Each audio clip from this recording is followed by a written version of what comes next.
And we are keeping it rolling, folks. Here we are here tonight for Game 2 of the Western Conference Finals.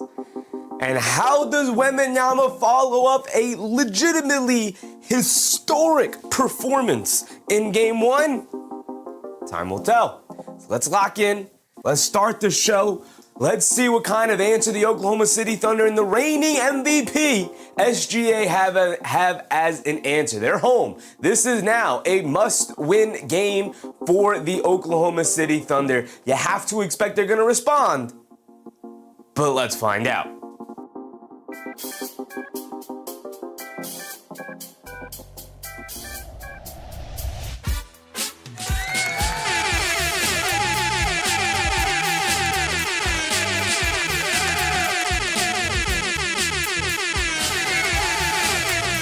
The alien invasion is upon us, folks.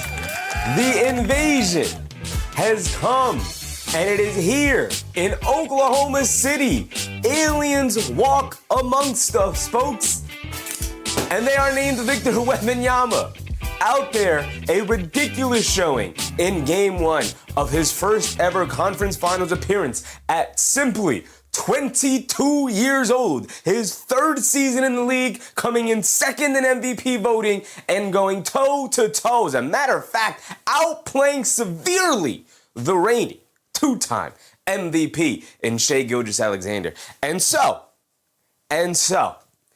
is that a blip on the radar? Is that simply Wembanyama showed out, and from here on forward, OKC will, for the most part, handle the series, and they'll end up winning and making it to the finals for the second year in a row?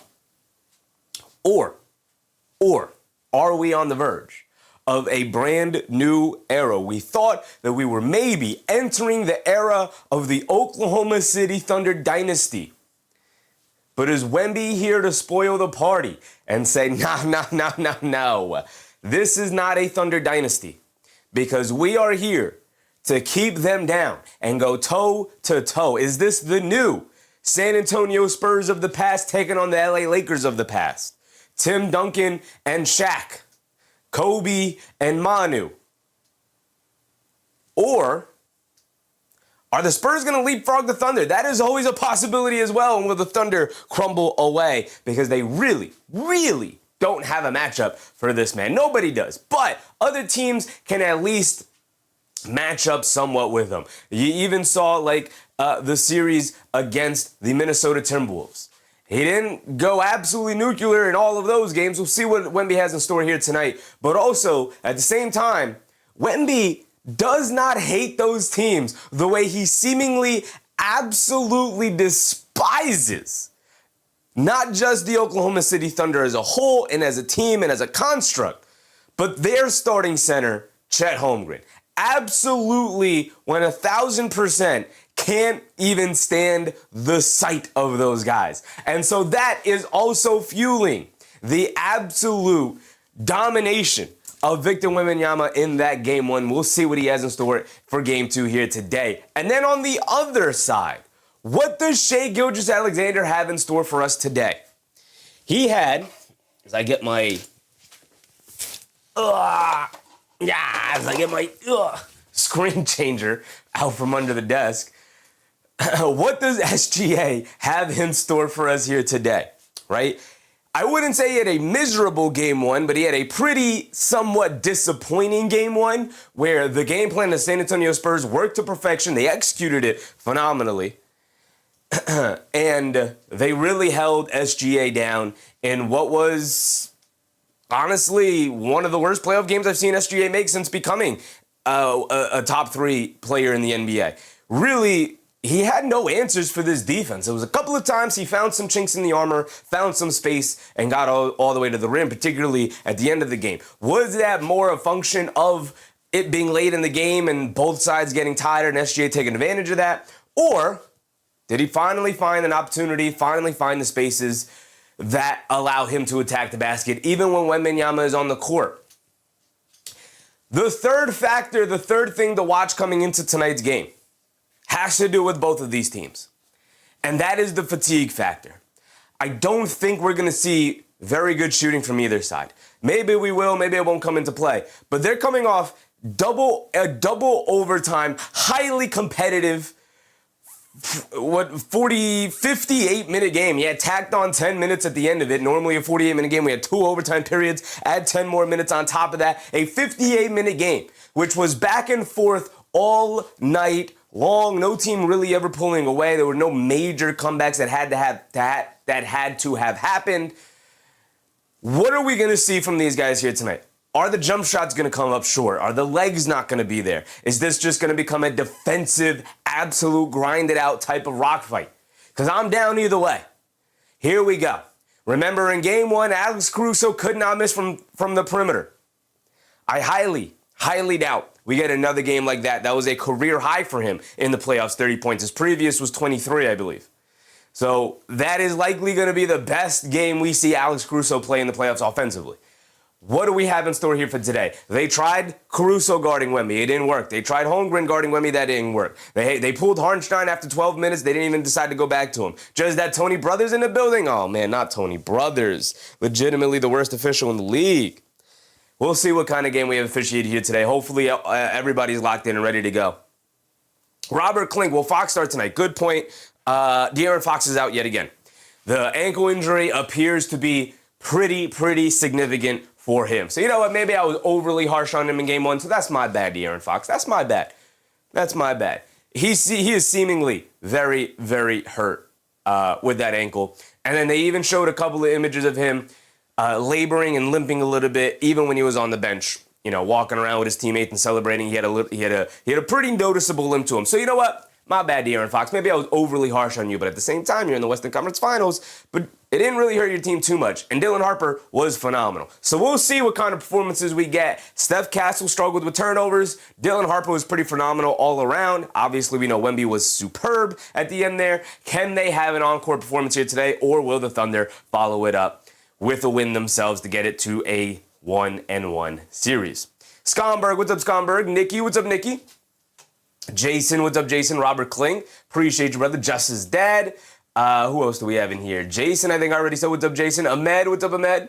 Namar, what's up, Namar? Simon Ja, appreciate you guys. Keith, what's up, Keith? The NBA haven't given JB his due flowers. No, but they're starting to come around. But you don't have to be 7'5" and dunk the ball every time to be a great basketball player. Nope. And Jalen Brunson is doing it with all skill. That man is ridiculous.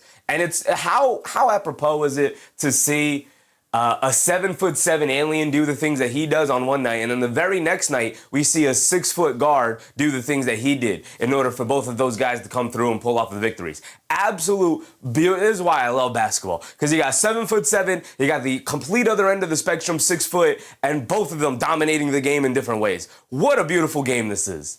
Bryn Finley, what's up, Bryn Finley? Insane Knicks win last night. You love to see it. You love to see it, brother. You love to see it. Things you love to see. The Knicks shocking the world and pulling off a victory they had no business winning. But of course they pulled it off. Because that's what the Knicks do. Durston, what's up, Durston? OKC by 20. I could see it. I'm pulling for the Spurs. I think the Spurs are actually going to shock the NBA world. We'll see. The Thunder just seemingly don't really have a good matchup for this Thunder team.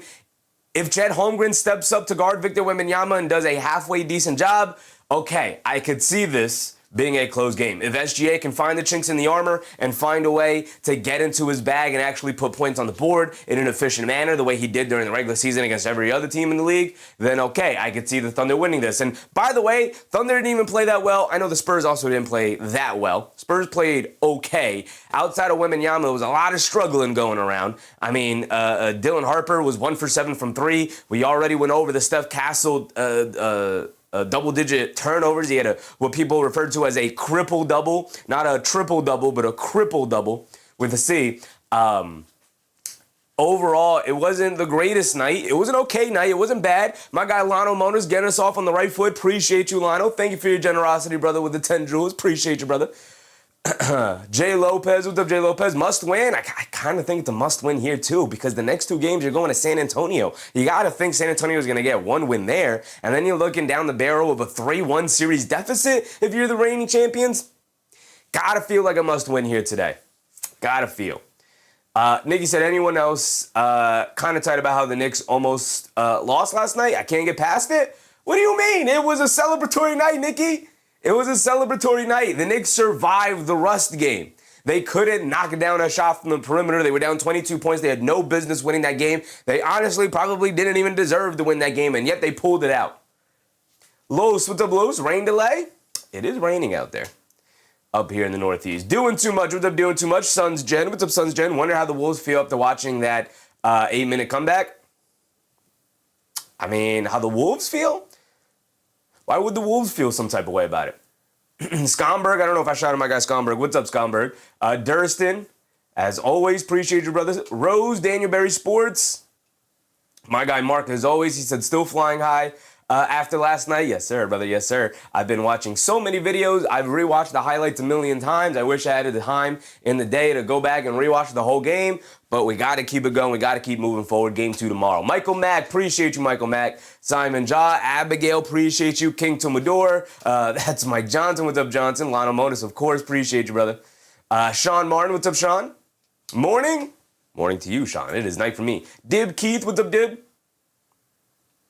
Ashton, what's up, Ashton? Remember me? Always. That's why I try to shout out everybody's name in the chat, because when you say the name out loud and you read it, it is a much higher chance that you commit the name to memory. So yes, sir, brother. Yes, sir, Ashton. I remember you, big dog. Roger G. Wall, what's up, Roger G. Wall? Listening to your stream while moving out of New York. We'll continue to support, though. Appreciate you, Roger G. Wall. Appreciate you, brother. Showtime, what's up, Showtime? As a Cavs fan, that loss has to be deflating. I expect the Knicks big in Game 2. That's got to be the worst game the Knicks play in the entire series. They better come correct in Game 2, take the 2-0 series lead, and get 2 games away from making the NBA Finals for the first time in over 2 decades. They better. Suns Jen said, remember Ant dabbing his opponents as he checked out with about 8 minutes left. Got you. Yeah. I mean, I don't know. The San Antonio Spurs are not the freeway hustler. Appreciate the support as always, brother. I'm gonna read your chat in a second. Appreciate you. Dib Keith also sent the gift. Appreciate you, Dib. Appreciate you, man. Who's that? Suns Jen? Yeah, the Anthony Edwards thing. So appreciate you. 800 joules. Oh my goodness. Thank you, Dib. Thank you for your generosity. As far as Anthony Edwards subbing out with 8 minutes left and dabbing him up as if the game is over, what the Knicks did was highly unlikely, improbable, but not impossible. And again, you have to also factor in the opponent. San Antonio Spurs are not the Cleveland Cavaliers. One team is finals bound and a possible champion, while the other, of the last 4 teams remaining, I think the NBA world would kind of solidly slide them down as the 4th team of the top 4 right now. Phil, what's up, Phil? Do you think Wembanyama could steal your girl? I don't know, brother. Ashton said, I turned off my TV when they were down by 20, then I go check how bad they lost, and I saw that they won. I was so shocked, absolutely.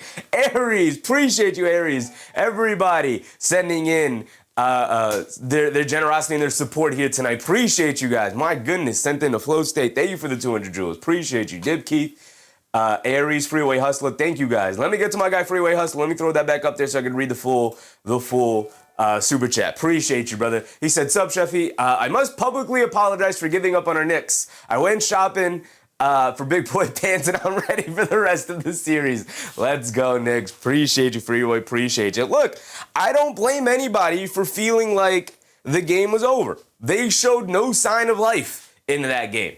Now, I would have never turned the game off, because even in blowouts, I want to see if there's anything you can extrapolate, even in a blowout loss, that you could take into the next game, especially in the playoffs. In the regular season, sometimes you just throw in the towel and you go, you know what, on to the next day. Right? But in the playoffs, the next day is the same team. So I like to stay to the very end, even if I don't even feel like there's necessarily a possibility of them winning the game, just to see if you can find anything that could help swing momentum your side going into Game 2. Now, with that being said, I don't blame anybody for seeing a 20-point deficit in the 4th quarter with 8 minutes to go with no, oh my goodness, Rich Smith as well. My goodness, the generosity, guys. Appreciate you. Freeway, just to wrap it up, I don't blame anybody for turning the game off or feeling or just turning away or going to go do something else and being like, you know what, they lost that one, on to the next one. It is what it is, because it was highly improbable. But like I said, not impossible. And especially when you have Captain Clutch on your side, there's always an opportunity for them to swing momentum back their way, right? But I'm happy you got the big boy pants. Yes, sir, brother. Yes, sir. We all need a pair of big boy pants in our lives. My guy, Rich Smith, stand it back up there. Let me read it again. Appreciate you, Rich Smith. Appreciate your generosity, brother. We're going through the pregame intros. We haven't even gone through our bingo card. We have to switch out. Where's De'Aaron Fox again? We have to switch Fox out again because he's not playing tonight. Ankle injury, apparently very, very serious. A very serious ankle sprain that he had. But my guy, Rich Smith, said, Epics Knicks win yesterday. I forgot to tip the man. Appreciate you, Rich. Appreciate you. Never necessary, but always appreciated. Thank you, big dog. Christian Blades, what's up, Christian? Knicks are the second team out of 690 to make the 20-point comeback with 8 minutes left in the fourth quarter. Yep. I mean, they're very accustomed to 20-point comebacks in the second half of games, Christian Blaze. They're very accustomed to it. Here's the thing. In NBA history, there are 8 times has a team had a 20-point second half comeback in a playoff game. 8 times in NBA history. The Knicks have 4 of them. You know what? That's the wrong stat. That's not the stat. We're getting ready for tip-off already. We'll go through the bingo card in a second. That's the wrong stat. But in the league, everybody is like 4 for 200 and something is the stat I saw. And the Knicks are 4-3 when they trail by 20 points or more. That's the stat. When they trail by 20 points or more in the second half of games, as Wembanyama wins it tip easily, here we go, we're off and running. The Knicks are 4-3. And I don't know if it's good or bad that they've trailed by 20 in 7 games in the playoffs, but all right, here we go. We're into it. Castle has it up top. He swings it over to Vassell, fires up a 3, can't get it to go. Rebounded by Hartenstein. We're getting it started with this truly horrendous, awful camera angle. Why are we doing that? They get it up top to SGA. Where's my mic? Swings it over to Kason Wallace. Lou Dort, little fall-away jump shot, got it to go down. I was like, Kason Wallace is starting. Of course he's not starting here tonight. Also, I got to get these lights out of your way. My bad. There we go. We got the bingo card up. Wembanyama has it up top. Wemby being guarded by Hartenstein. Hartenstein's going to belly up against him. He's going to dance with it out on the perimeter. Driving to his right, leans in, throws it up at the rim, looking for a foul. He does get the foul call, but it's a foul on the floor. And we've seen this story before with Isaiah Hartenstein. He could not guard and beat either and stay out of foul trouble. He picks up 1 foul already trying to guard Wembanyama. We're not even a minute into the game. Mark said, what is with this camera angle? I don't know, man. We've perfected the camera angle already. The camera's in a perfect spot. It's been in a perfect spot for like 40 years now. Why are we changing camera angles? Castle has it up top. Also, get this minutia out of the screen. Vassell misses a left wing 3. They got like names over players. I don't need names over players. I know who these players are. J-Dub bringing it down. He has it up top. Pulls it back out. Being guarded by Vassell down the lane. Kicks it in the corner of the door. Dort swings through to his right on Harper. Gets in the middle of the lane. Pump fake leans in. Gets stripped by Harper, but he does get his hand in the cookie jar and fouls him. He's going to go to the foul line for 2 free throws. I don't have any volume here. Let me pull the volume up. Can't hear a thing. Just my own voice. All right. Leave that up there like that. There we go. Sean Martin said, iHeart on for 5 minutes, then Caruso comes in. Yeah, pretty much. Also, I don't have this up for you guys, but neither team has scored. Lou Dort misses the first free throw. Where are we at? Where are our starters? Where's our boxer? Come on, ESPN, where is it? You don't even have it up yet. How am I supposed to get it up if you don't even have it up yet? There we go. Nope, not yet. Did you take it out? Bump. Do you just not have it up right now? My goodness, ESPN. Yeah, they don't even have it up yet. All right. Okay. Lou Dort does knock down the next free throw. It is 3-0. Champagny down the lane. He gets fouled by Lou Dort. He's going to the foul line for 2 free throws. And it might be a foul fest here tonight. I'll tell you that. It might be a foul fest here tonight. Ashton said, I'm betting $10. It is going to be a good game and go to overtime. We'll see, man. Overtime games and back-to-back games. I would love it. I'd appreciate it. ESPN is slacking. As you can see, they still have their score at 0-0. So they're slacking. We don't have this up yet. We could go to NBA.com real quick just to pull it up for you guys. So we have something back there. ESPN website is behind. It's slacking. Champagny knocks down the free throw. We could pull this up over on NBA.com. What's best? Game charts here? Kind of. No, not really. Trash. Trash. All this is trash. We'll just leave box score up. And you guys can't see the box score properly. I'll fix it in a second. Champagne knocked down both free throws. They lob it over to Holmgren, catches it in the paint, being guarded by Wembanyama. In the corner to SGA. SGA being guarded by Castle. Little lean in, step back, baseline jumper. Got it to go down for SGA, and that's what they're going to need. They're going to need to knock down these mid-range jumpers with Wembanyama hanging out in the paint. Devin Vassell wide open right corner three. He finally gets one to go down. I have the Peacock stream of this game up, and I might have to take it out because they have all of this nasty, disgusting extra overlays up on the screen that I don't need, nor do I even want. J-Dub coming to his right off a Harnstein mini screen, knocks down the mid-range jumper. And again, you're going to have to live and die by the mid-range jumper when you play this Spurs team. You're just going to have to get to that midi. Harper coming to his left. They swing it out to Wemby. Wemby will stop and pop from three, and Wemby gets it to go down from three-point range. Rose said all the turnovers, all of the turnovers. SGA coming to his left, being guarded by Castle. Picks it up, sees a double team. Tries to swing it out to Holmgren, gets knocked out of bounds. Judge that said, put on NBC, it's regular. Yeah, I'm going to put on NBC, but I don't want to miss any of the action, so we're going to wait till a stoppage in time, free throws, or a timeout or something. But unfortunately, this is a truly horrendous viewing experience here on Peacock. Horrendous. I'm going to have to go to the regular NBC channel. SGA dances with it up top, being guarded by Castle, coming to his left, step back, baseline, pull-up jumper, got it to go again for SGA. It's 8-9, and back and forth the two teams go.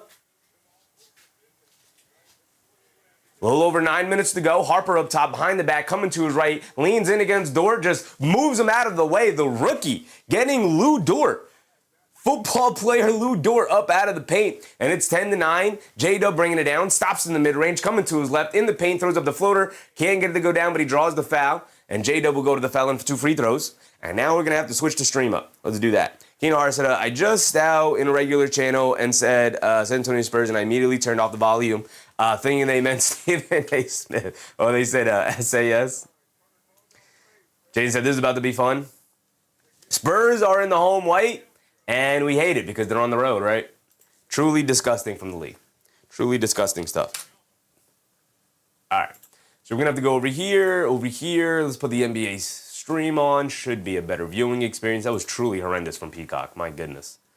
My goodness. Oh, we also got a timeout. Okay, cool. Is ESPN updated yet? ESPN is still not updated, as you guys can see. They are stuck at 10:42. Even if I refresh the page here, they are messing up. They're messing up over here. Refresh the page and everything. Oh, it's a challenge, Mark. Ah, gotcha. Mike Silva, what's up, Mike? Mike Sleva, what's up, Mike? Cash Backup, what's up, Cash? It's been a while. Has been a while, brother. Has been a while. Happy to see you again, big dog. Mike said you're watching it on performance mode. I didn't know there were different modes over there on Peacock. I literally just clicked on the game. I said, watch. That was it. So I switched over to the regular NBC channel. DB, what's up, DB? Ashton said, Wemby is like that. He is indeed like that. He is indeed. ESPN doesn't even know how to. They don't even know how to control Wembanyama. They don't know how to cover him. Their whole website is crashing. Mark said Spurs are challenging the Wemby foul call. It was a foul on Wemby? I know Jada was driving it down, I believe, on Harper. Raymond, what's up, Raymond? Kennard said, yeah, I was watching the regular NBC, I think. I'm an old head. I can't even tell what the heck channel this is. I just won 2, 4, and 7 like the old days. Yeah, me too. Me too. I'm not even an old head, but it was better. It was better. And simpler. John Rover, what's up, John? Mike said, I did the same thing once. You just have to click on the different version of the video. I didn't even click on performance, though. Why would they put the performance viewing as default? It made me switch off of Peacock because I didn't even know there was an option for that. Ridiculous. Have it as an option that I could switch it to performance mode. Don't make it the default click. Ashton said, Wemby, we need some magic for you today to beat the free throw merchant. I mean, SGA isn't even really living at the foul line here. He's just doing his thing. Raymond said the game's starting out rough, isn't it? It's been a couple of trips to the foul line. Couple of foul calls early here. Is this just me or is ESPN messed up? Is this just me or is ESPN messed up? This is ridiculous. Bum, bum, bum, bum.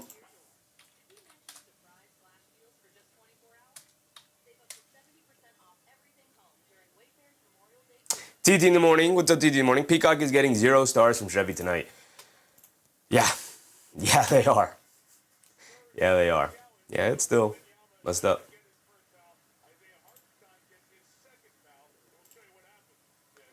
So it's a successful challenge. It's a successful challenge, and it saves Wemby from picking up a foul. It actually gives Hartenstein his second foul.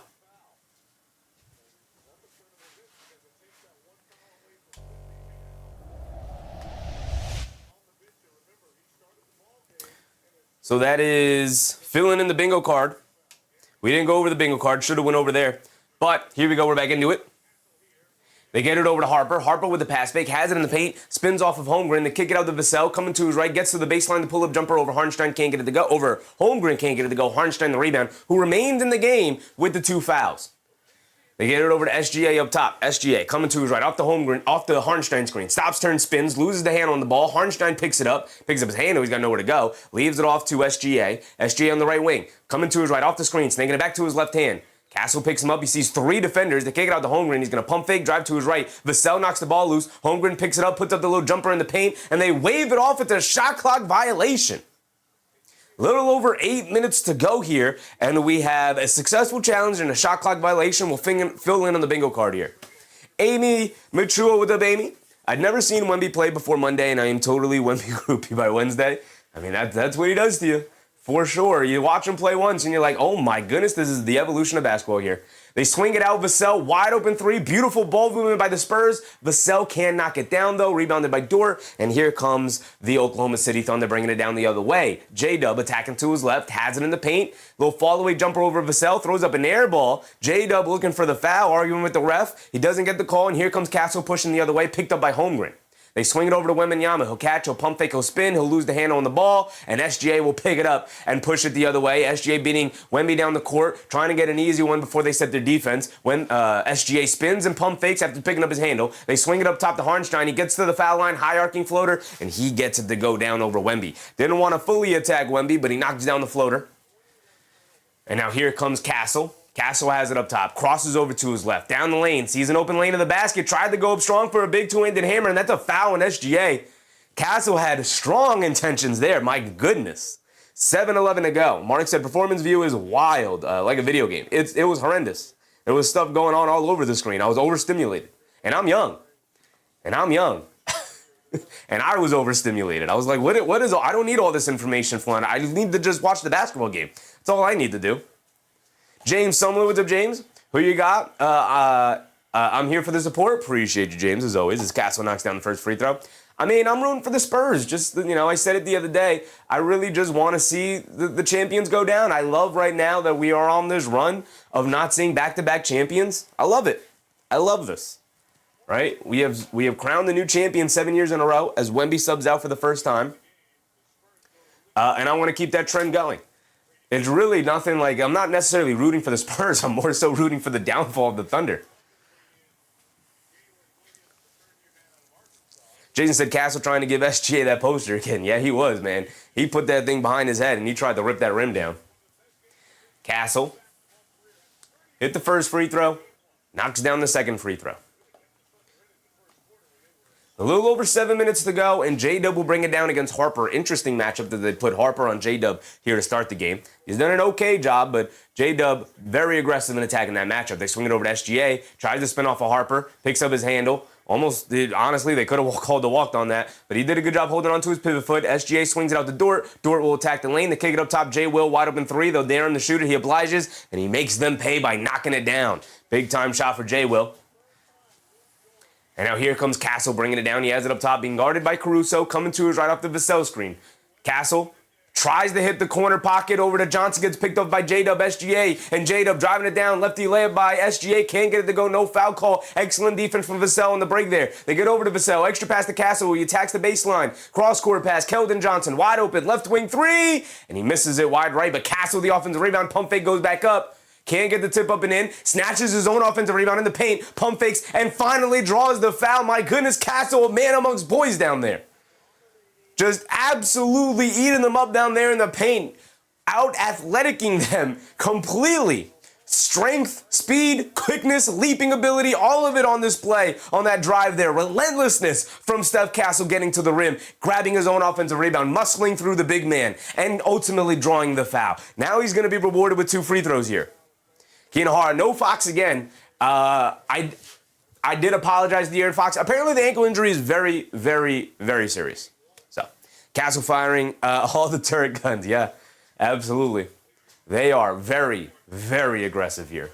Not kind of aggressive, not, oh yeah, they're aggressive, they're attacking the basket. They are very aggressive. And as you can see, ESPN's website is still bricked.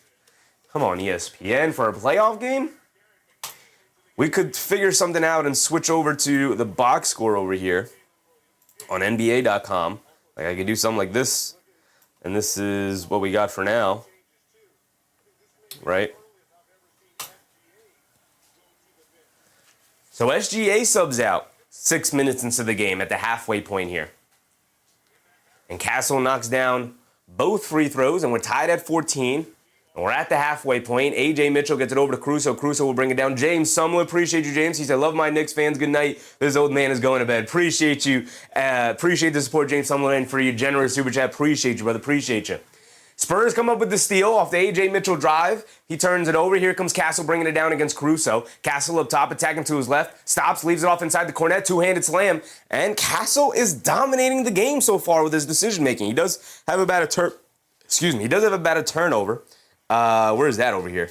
All the way down here, he's got one turnover where he tried to throw the cross-court pass in the corner, got picked off. McCain in the paint, kicks it out to J. Will up top to A.J. Mitchell. A.J. Mitchell gets it over to Dort. Dort's going to look to attack Castle, coming to his right, putting his head down, attacking in the paint, kicks it in the corner. McCain open, and McCain can't get it to go down. It rattled in and out, popped out, rattled in and out again as it almost fell through the basket, but then ultimately popped out. Castle gets to the foul line, pull-up jumper, and Steph Castle is on one here today. He said Wembanyama and Dylan Harper are not the only rising stars going on this team, and Steph Castle is stepping up here today. They swing it over to J. Will. J. Will hands it off to McCain, swings through to his right on Cornet, attacking the paint, leaning in, kicks it in the corner to Mitchell. Mitchell ran off that three-point line, leaning in, pump fake, steps through, layup, off glass, got it to go down for A.J. Mitchell. He was not very effective in that game one. He's looking to be much more effective here today after being crowned the next Jalen Brunson. Brother, you got a long way to go before getting to Jalen Brunson levels as we saw last night. Amy said, let's go UConn. Absolutely.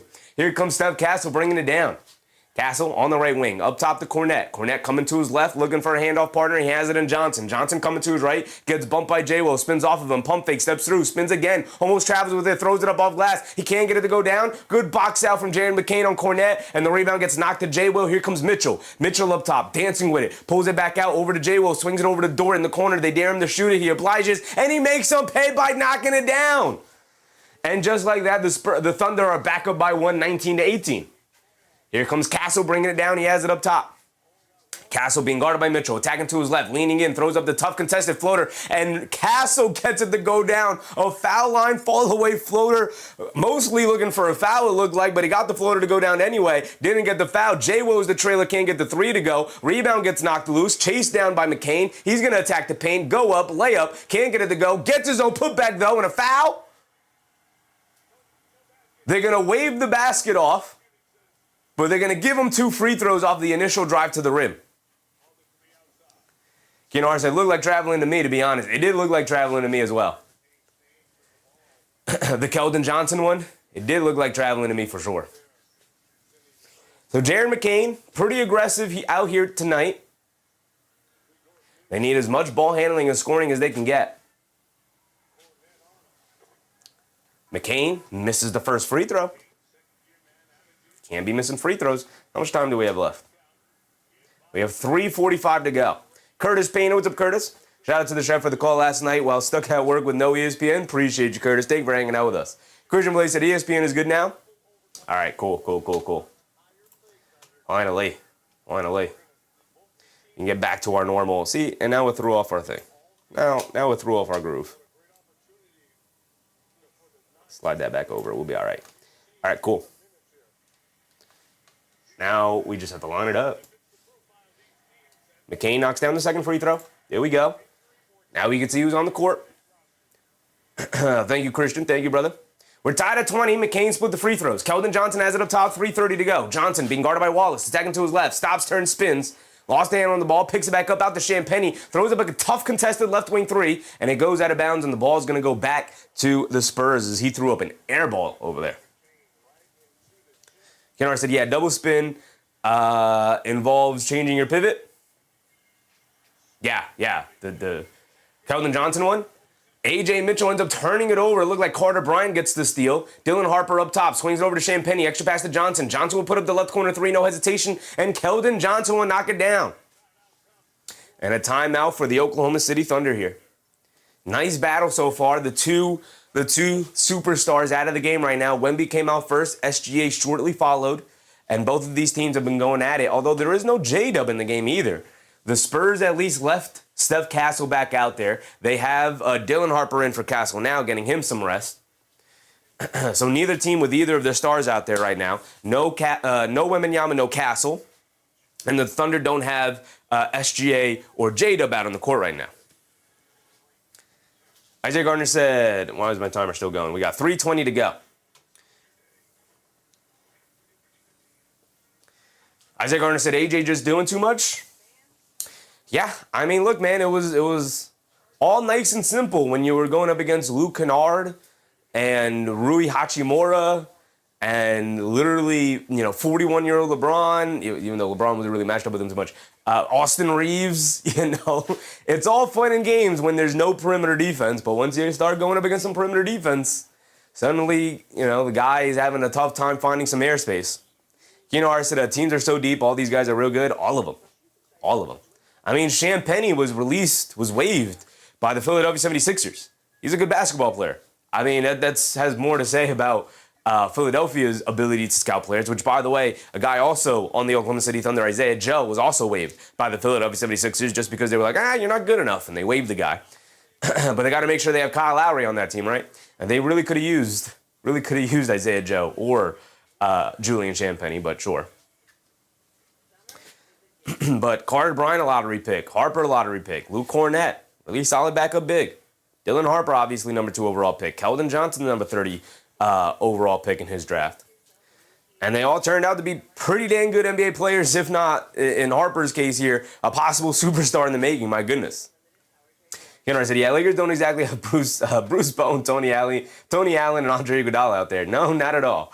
Not at all. And their best perimeter defender is old man out of his prime, injury-riddled Marcus Smart at this point. But even he was preoccupied with SGA, so A.J. Mitchell just had free reign to run around and do whatever he wants. Mark said Philly's a dumb franchise. Not very well run at all. Not very well run at all. Part of the reason why they got Daryl Morey up out of there. I did not really do a very good job there. Ian Parkins was up in. Jared McCain from Philly. Oh my goodness, how could I have skipped over Jared McCain, who's out there as a part of a finals rotation on a very deep Thunder team? Nick Yak, what's up, Yak? Wemby is more important. The bigger fall off the star on the bench. Yeah, I mean, he affects their defense and their offense, whereas you can make the argument that the Thunder defense maybe gets better when SGA goes to the bench and they put in a guy like Kason Wallace for him, when he plays alongside Caruso and you have Dort out there who's out now. But, yeah, you can make the argument for sure that the drop-off is way bigger for the Spurs when Wemby goes to the bench, just because he's a top 3 defense all unto himself. You could have 4 of the worst defenders in the league around Wembanyama, and you're still going to have like a top 3 defense because he's that ridiculous. Maybe that's exaggerating a little bit, but you know what I mean. King Tomador said 76ers giving away youth for injury-prone grandpas. Yeah. Got to make sure we have Andre Drummond on this roster. Right? Got to make sure we have Andre Drummond on the roster. Jared McCain, though, you got to get up out of here, brother. We're trying to get under the tax. Julian Champagnie, no. We got to make sure we keep Dominic Barlow around. And I like Barlow, but come on. Here we go. We're back into it. 3 minutes to go. A.J. Mitchell has it up top, being guarded by Harper. Coming to his left. Carter Bryant switches on to him. Out to McCain. Crosses over to his right. Down the lane. Scoop play with the right hand. High off glass. Can't get it to go down. Doesn't get the friendly roll. Harper hit ahead to Johnson. Johnson on the left wing. Quick crossover to his left. All the way to the rim. Layup with the right hand. Can't get it to go. Excellent contest by Chet Holmgren. Luke Cornett comes flying in out of nowhere. Snags the offensive rebound and gets the putback. The San Antonio Spurs dominating the paint. They have 4 offensive rebounds already. J-Dub is back in. He has it up top being guarded by Carter Bryant. Leans in, looking for a foul. Doesn't get the foul call. J-Dub over there, flopping like a fish, looking for these foul calls. You're in the Western Conference Finals, brother. And then Carter Bryant throws it away, looking for his teammate. It was a bad pass. McCain throws the lob up top, and J-Dub easily throws it down with 2 hands. A 4-point swing there. Spurs opportunity to push it to 7. Instead, it gets knocked back down to 3 and back to a 1-possession game. A little over 2 minutes to go. Judge that said Chet looks scared. Oh, he's looking like Jalen Duren out there for sure. He's got Durenitis going on right now. Harper up top, attacking to his right. Stops in the mid-range, puts up the mid-range jumper. Can't get it to go down, rebounded by Holmgren. Here comes Jared McCain. McCain on the left wing, picked up by Harper. Coming to his right, off the Holmgren screen. McCain's looking really nice, really fluid out there. They swing it over to Wallace. Wallace pump fakes, swing it up top to Holmgren. No hesitation from 3, and Holmgren will knock it down. Can he get rid of that Durenitis? Wembanyama over the scores table, though, looking to come in and slow down Chet Holmgren right now. A.J. Mitchell almost getting the steal on Keldon Johnson, but gets knocked out of bounds. It'll stay here with the Spurs. And we got 1:30 to go. Wembanyama will check back in. Jason said he's got a disease called Wembyphobia. It's a variant of Durenitis for sure. SGA also checks back in. So the 2 stars coming out around the same time and coming in around the same time. 1:30 to go. Harper dribbles it off his own foot. McCain dives on the ground for it. Saves it over to Holmgren. Holmgren bringing it down. Doesn't even want to attack the basket. Shoves it back out to SGA. Coming to his left in the corner. Wallace, a 3 over Wemby. He got it to go. And I'll tell you what, Kayson Wallace not afraid to get that 3 to go over Wembanyama there. He said, go ahead, try to block this one. I'm going to get it up there. Jordan McLaughlin is in the game right now for the Spurs. Interesting. Pull up 3 on the right wing for McLaughlin. He knocks it down. Jordan McLaughlin dusted up off the bench. My goodness.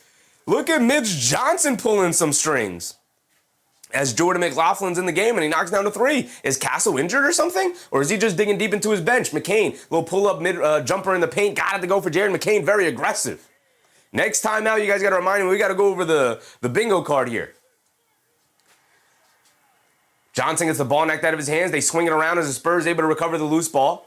McLaughlin has it up top. Wembanyama standing in the corner, not getting involved. They get it over to Harper. Harper going to run the pick and roll with Champagnie. Champagnie pops out for the 3. Harper swings it over to Champagnie, a right wing 3, deep, but he rattles it in. And the Spurs take a 1-point lead again. We got 30 seconds to go. SGA walking it down. SGA has it up top. Swings it over to McCain, a right wing 3. Off the back of the rim, can't get it to go. Holmgren knocks the rebound on it. A.J. Mitchell able to recover. He's going to dribble it down, hesitate from 3, lean in, look for the foul. He gets the foul call. He's going to the foul line for 2 free throws there. We got 10 seconds to go in this quarter. And this is still a little messed up. There you go. There you go. There we go. That's much better. Needed the separation. Speaking of separation, this guy.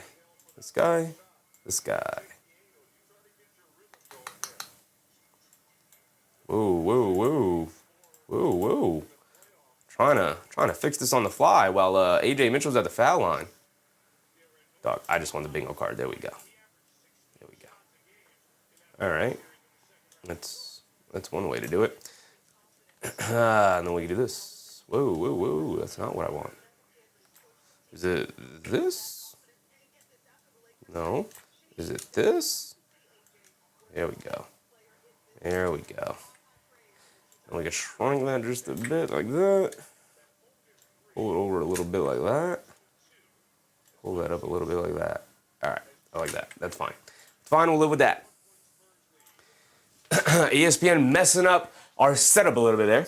A.J. Mitchell split the free throws. Made the second one. McLaughlin bringing it down. Leaves it off to Wembanyama. Driving it down in the paint. Leans in. Gets blocked. No, gets hit with the charges. Kayson Wallace stepped in there to foul Wembanyama. 4.4 to go. Looked like he hit the floor hard. He's shaking the hand up. Maybe landed awkwardly on the wrist. But he seems fine.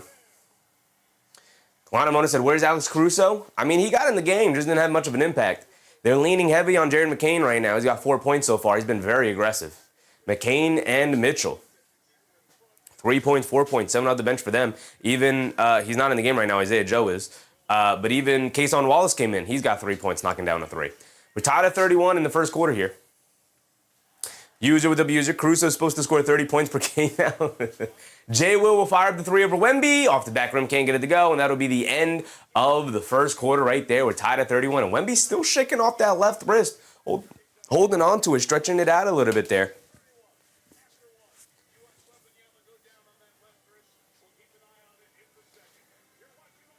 Keenan Hart said, yeah, not much Caruso time. Not a lot. Not a lot. Jay said, I'm just waiting for the Wemby takeover time. Wembanyama 3 points on the 1 3-point attempt he had. Outside of that, didn't take a shot. Only has 1 rebound so far tonight. I think Garner said, see how Wemby ain't dominating because they have a center on him? Yeah, no Hartenstein out there. It's crazy. Crazy what happens when you don't have Hartenstein out there. Guy's a disaster. And I love it. I love it. I'm basking in the Hartenstein disaster. I'm having a fantastic time. Amy said, what a quarter. Why was Wemby on the bench so long? That's usually his normal rotations. He plays like the first about 5 minutes, about 4 minutes. Plays like the first 4 minutes, comes out for about 2 or 3 minutes, and then comes back in and plays the rest of the quarter. So that's normal rotations for Wembanyama. They try to get at him for quick spurts so they don't tire him out, and they might try to lean into that very heavy in this series because it feels like every single game is going to come down to the wire here. Estelle, what's up, Estelle? Yo, J-Mac, I miss him here in Philly. Morey is dumb. And now he's out of there. Now, here's the thing. Morey clearly got the directive of, hey, I'm not paying the tax, so get us under the tax. One of the ways he was like, okay, if I trade Jared McCain, that gets us under the tax. But obviously, 1, he didn't get enough from McCain. And two, I would have just traded somebody else. I'm holding on to McCain. I'm not trading McCain. Keanu said, iHeart's defense was overrated against top big men. He's great against pedestrian bigs, but top big's going to toast him. We saw that with Embiid. Well, I don't think he's a very good one-on-one defender in general.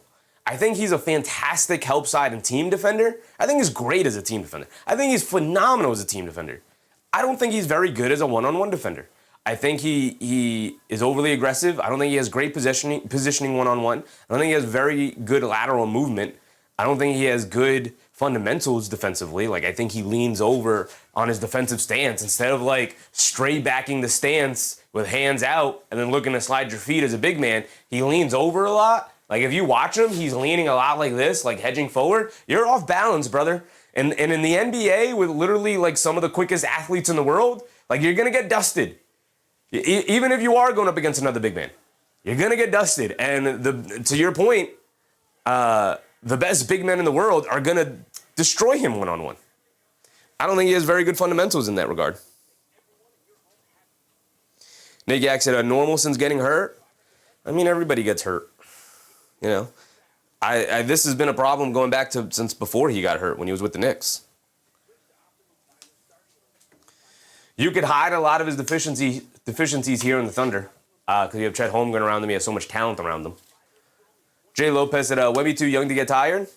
It's not about age, right? Not about age. It's about conditioning. It's about, he's 7'7". I don't know, what his cardiovascular system looks like. It's got to be ridiculous, right? It must take a lot of energy to move that giant body. I don't know. He's got these big centers leaning on him the whole game. That's got to tire him out too. It's something that he'll get better at as he gets older. I think his conditioning will get better as he gets older. He'll get more physically strong. He'll get used to the contact, and he'll find ways to have to rest himself throughout games. That's what the best players find ways to do. A.J. Mitchell down the lane, lefty floater, can't get it to go, loose ball. Castle knocks it loose. Caruso picks it up, attacks Wembanyama in the lane. Layup, can't get it to go, but a foul is called, and Caruso will go to the foul line for 2, and that's now 2 fouls on Victor Wembanyama. Astrology, what's up, Astrology? Hart is a team defender. I think he's a fantastic team defender, too. I think he's phenomenal at it. Not very good on one-on-one, though. Jason said, that man played 50 minutes in game 1. I questioned him before, but he shut me up. Yeah, the most amount of minutes he's ever played in a game, for sure. Yeah. He looked exhausted, but he fought through it. And sometimes you're just going to be tired. Sometimes there is no, it doesn't matter how good your conditioning is. You're going to get tired, but it's how you're going to be able to combat that fatigue in a game. And Wembanyama found a way to do it. Caruso knocks down both free throws after drawing the foul on Wemby there. And Jordan McLaughlin still in the game. He's bringing it down. Interesting, Mitch Johnson going to McLaughlin here. Very interesting. McLaughlin being guarded by Isaiah Joe. Out there with Castle, Vassell, Wemby, and Keldon Johnson. Wemby has it up top being guarded by Harnstein. Wemby fakes the handoff, coming to his left. Half spin, keeps it, kicks it out McLaughlin, hesitates, driving to his left, takes a bump from Isaiah Joe, and a foul's called. Foul on the floor before the shot attempt. I said, Wemby very aware of the history of foot problems. Yep, I think he's been taking special flexibility classes. Yep, since he was young, too. And the monks and all of that stuff specifically to address this. Hello, Yao Ming, Patrick. Yep, almost you can literally keep the list going to almost every big man ever. Castle down the lane, ball knocked out of his hands by A.J. Mitchell. Another reckless drive for Steph Castle. Another turnover. Here comes SGA, bringing it down against Vassell, who picks him up, pulling it back out over to Caruso. Caruso gets it back over to SGA. SGA on the left wing. Swings through, down the lane, kicks it out to Caruso. Left corner three from him. Caruso continues the three-point party going here tonight. He knocks it down there. Castle has it up top, coming to his left, off the Wemby screen, gets to the foul line, pump fake, tries to lob it down low to Wemby. Caruso right there to knock the ball away. A bad pass from Castle, 2 straight turnovers, and SGA driving it down, draws the foul. He's going to the foul line for 2. And now here come the Thunder playing their game, 5-point lead. SGA trying to push it to 7. And they've held Wembanyama in check, man. He's got 3 points and a rebound so far. Nick Yak said, I never thought he would start over Mitch healthy. That's fair. That's fair. I actually have grown to absolutely adore Mitchell Robinson as a bench big, especially considering you probably don't want to lean on him with heavy minutes throughout the regular season. But, so I wouldn't have mind Harnstein starting, but just, you could still lean on Mitch for, they could split the job 24 minutes apiece, and then whoever is playing the best that day, you go like, okay, you get a couple extra more minutes, and you start getting closer to 30. SGA knocks down both of his free throws. He's a knockdown free throw shooter. McLaughlin bringing it down. I'm not sure why you're going to McLaughlin here. This is a weird choice. What is the rationale behind going to McLaughlin, who almost turns it over there? Vassell couldn't catch the pass. McLaughlin has it up top. A lot of standing around for the Spurs here. They finally get it back to Wemby on the right wing, being guarded by Harnstein. Swings through to his right, throws up the floater off glass. He can't get it to go. But he does get his own tip to go. His tip almost rattled back out, but he gets it to stay down. It's 10-15 to go here. It's a 5-point game. SGA up top, picked up by McLaughlin, attacking to his left, gets to the foul line, pull-up jumper. Gets the foul and the foul line jumper. Why is McLaughlin in the game? It's somebody for SGA to just pick on. I don't know what the rationale is. What is the rationale with the Jordan McLaughlin substitution here? SGA going to the foul line for one more, and the and one jump shot over McLaughlin. Yeah, I said, never seen a playoff year with so many players with 6+ turnovers. Defenses are getting good. A lot of young players in the playoffs this year. And a lot of teams trying to lean more into a lot more ball movement. But defenses are getting good, man. They're getting really good. Harper all the way to the rim. Somehow found the scoop layup past Harnstein.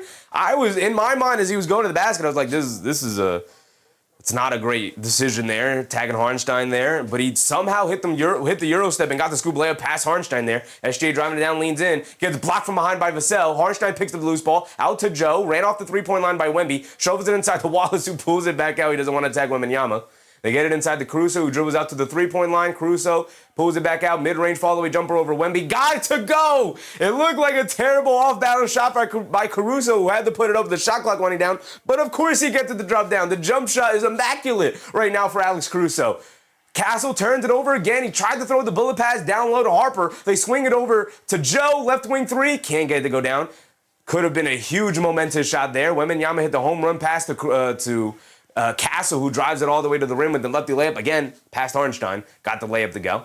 And that quickly silences the crowd for just a minute there. The Spurs are doing an excellent job of not allowing the crowd to really get into it here. The crowd is like on the edge of their seat, ready to pop off with excitement, but the Spurs are doing an excellent job of not giving it to him. SGA falls on the ground after nobody touched him looking for a foul and a jump shot. He doesn't get the jump shot to go down. Vassell attacking down the lane and a block-in foul, and Isaiah Joe will send Vassell to the foul line for 2 free throws. Both teams digging deeper into their bench. We didn't really see Isaiah Joe in game 1. We obviously did not see Jordan McLaughlin in game 1. I don't know if we saw McLaughlin at all in during the playoff run here, but both teams digging deeper into their benches. Yeah, Exeter, we've seen horrible coaching. I think coaches are trying to get more experimental. I think coaches are much more inclined to try things as opposed to back in the day where it's just like, stick to the game plan, guys, stick to the game plan. I think the game is as complex as it's ever been. And in doing so, I think coaches are much more willing to try things and experiment with things, even during playoff games, which seems crazy. But I think you have to, with, again, how crafty and good team defenses are getting. Like, defenses are loading up on the strong side with the ball. How do you beat it? You're going to have to beat it with over-the-top passes. Again, they show 2 to SGA. They slip it over to Harnstein. A foul line floater from him. Can't get it to go after bouncing on the rim a couple of times. Here comes Castle. They get over to Harper. Harper up top, being guarded by Wallace. Gets called with the ball in his hands. Almost threw it away. Vassell able to catch it. Driving it down middle of the lane. Pump fake. Lobs it down low to Wemby, who catches. Kicks it out to Castle. Pass fake. Driving to his left. Has a lane in the basket. Oh my goodness! Castle detonating on Isaiah Harnstein. Oh my goodness. That may be the most ridiculous dunk I've ever seen in my life. I'm not exaggerating. That was ridiculous. SGA almost turns it over. Wallace picks it up, and he knocks down the corner 3 to get him right back into it. I haven't even updated the score. It's 41-46. That's the most ridiculous dunk I've ever seen in my life. We're going to have to pull it up. Harper dives on it. It's almost a turnover. It's going to end up being ball back to Johnson. Castle, over the top pass, gets knocked away, and another turnover for Steph Castle. Just really reckless passing from Castle here. They get over to SGA for a 2-handed slam. My goodness, I can't get over this Castle dunk. Sadu Berry, what's up, Sadu Berry? Oh my goodness, we got a timeout. We got to look it up. We got to look up the Castle dunk. We got to look it up. We have to go over the bingo card here. We got to go over this dunk. We have to. Christian Blaze it a better dunk than the Orlando dude over Duran Kane. I don't know his name. Jamal Kane. Yeah, Jamal Kane. No, this is better. This is the most aggressive poster dunk I think I've ever seen. There was so much force and ferocity on that dunk. Harnstein legitimately looked scared. He legitimately looked scared, guys. I gotta find this dunk and show you guys. Where is it? We got to find the dunk online. Keno Arcida, he arched his back and threw down one hand. Look at this. Look at this. Look at this, guys. Guys, I need you with your eyes. Everybody's going to have to take a look at this. Blind people, look. Blind people, you too. Open your eyes. Let's see it. Everybody got to take a look. Oh, my goodness. Let's play it one time and full through. One time and full through. Oh, my goodness. One more time again. 2 more times. Oh my goodness. One more time. One more time. I said 2 more times. Let's do it one more time. Oh my, like that. Like that's so aggressive. Vic P said Young D Rose type of dunk. Yeah, that's a good comparison right there. Let's slow it down a little bit. Just a smidge. Just a bit. Oh my goodness. Frame by frame it. Frame by frame it. Look at Castle. Off of 2 feet. Look at Isaiah Joe in the lane. What are you doing in there, brother? Isaiah Harnstein, you're inside the restricted circle. You're going to have to step out of there. You're under the rim. That's not doing nothing. Castle. Oh my goodness, look at him. He's going to go up. Harnstein's going to go up. They're going up at the same time. Castle just keeps going up though. Ultimately, Harnstein stops going up because of course that's, you would think that's the limit of the human body. Castle does not know the limit of the human body. He continues to rise. Look how far he arched that arm back. Look at how far he arched that arm back. That thing is all the way back here. I would have never thought to bring the ball all the way back here. Jay Cheng, Castle got 5 turnovers. He does have 5 turnovers, but you know what? A dunk like this, we're going to wipe one of those turnovers off the board for him. Oh my goodness. Oh my goodness. I legitimately, It's been a long time. Look at the perfect photo. Throw this on a poster. Where is it at? Throw this on a poster. All right, now we're frozen. And then when he throws it down, the force of him dunking it immediately pulls his arm back away from it. That's how much force was there. Buzzer beater, appreciate the generosity, brother. Oh my goodness, thank you. There it goes with the 10 joules. Appreciate you, brother beater.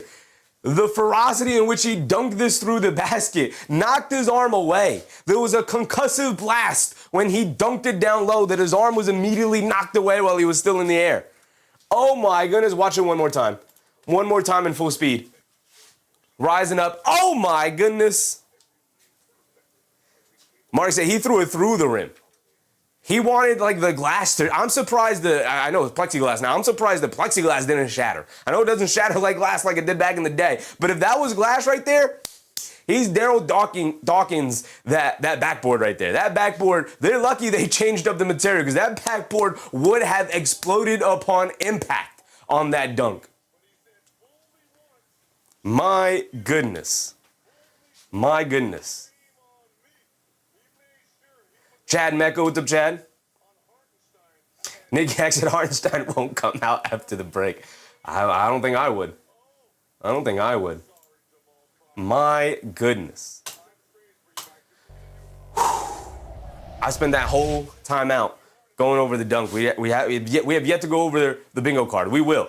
Dylan Harper smoothly gets to the paint, gets a scoop layup past SGA. I don't know what move he hit SGA with, but he somehow pivoted around him, got the easy scoop layup to go.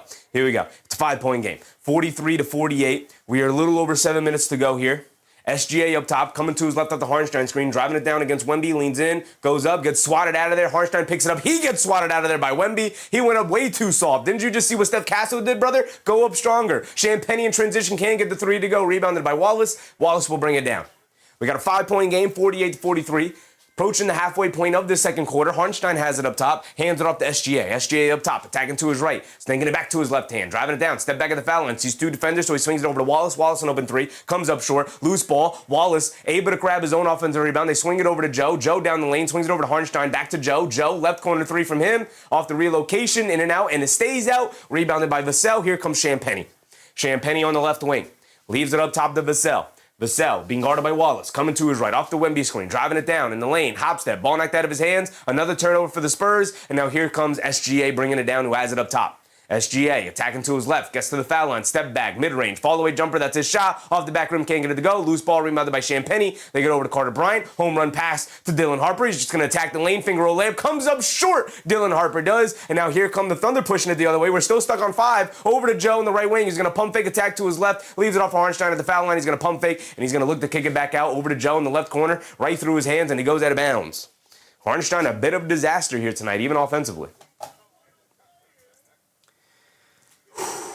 Mark, that's the perfect emoji. That's exactly what Wemby looked like. Ashton said, I can't believe how hard he dunked that. I can't either. He was looking like Michael Jordan while he was still riding. There was going down. I mean, I don't know. Jordan was more, Jordan was a powerful dunker, of course, but, that's like Dominique power. That's Derrick Rose power.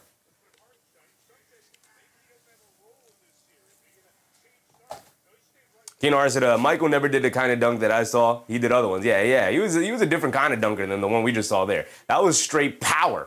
That was more Dominique than anything. But Dominique was more of a two-handed dunker. Carter Bryant picks up the rebound off the missed three from Vassell. They swing it over to Castle, a deep straightaway three for Castle. He comes up short, rebounded by J-Will, and J-Will hands it off to McCain. McCain will bring it down. We're still stuck on a 5-point game, y'all. 5:30 to go here in the second. We're past the halfway point. A.J. Mitchell up top, coming to his left. Picks up his handle, swings it in the corner to Wallace. Wallace in the right corner, bullet pass inside the home grid. They swing it out to J-Will in the right corner. He's going to pump fake. He's going to drive it down. They kick it out to A.J. Mitchell, swing it over to Wallace, right wing three. Beautiful ball movement, and Wallace ends up knocking down the three there. Multiple extra efforts there for San Antonio, but you're not quicker than the ball. Thunder able to swing it around, find the open man. Castle has it in the paint now, coming to his right, pump fake, spins, kicks it in the corner to Bryant. He's going to pump fake. He's going to drive to his left. He's going to try to kick it back to Castle, and the pass was just way too hot from Carter Bryant there. It goes right through the hands of Steph Castle and out of bounds. Ball's going to go to the Thunder. And that's the 11th San Antonio Spurs turnover. Keenar said exactly. That was a Dominique on Bird. That was a one-handed from his rookie season. Yeah, Dominique was all power with his dunk. Dominique was trying to break the backboard when he dunked. And that's what I think Steph Castle was trying to do. Steph Castle was trying to explode the whole backboard rim. Here comes McCain driving it down, kicks it out to J. Will. Right corner three for J. Will. J. Will still can't find the range from three. Harrison Barnes with the rebound. Here comes Steph Castle bringing it down. It's an 8-point ball game. Castle has it up top, 51-43, dancing with it with 4:40 to go. Castle hop step in the lane against McCain, going up strong to the rim, gets the layup to go. Just bullying his way through the chest of Jared McCain there for the layup. Come on, timer, we got to catch up. Timer, 4:30 to go here. Over to J. Will. J. Will swing it over to Holmgren. Wide open in the corner. He's going to pump fake, blow past Cornette. Cornette does the wise thing of just grab Chet Holmgren out on the perimeter, and it's going to be a foul on the floor rather than a layup for Holmgren. Now you guys said Hartenstein can't give Chet relief playing like this? Nope. As a matter of fact, J. Will has far outplayed, and he's not even playing that great, but I think he's far outplayed Hartenstein here tonight. Mark said, bring Wemby back in now. Might have to. Yeah, might have to. We got 4:30 to go here.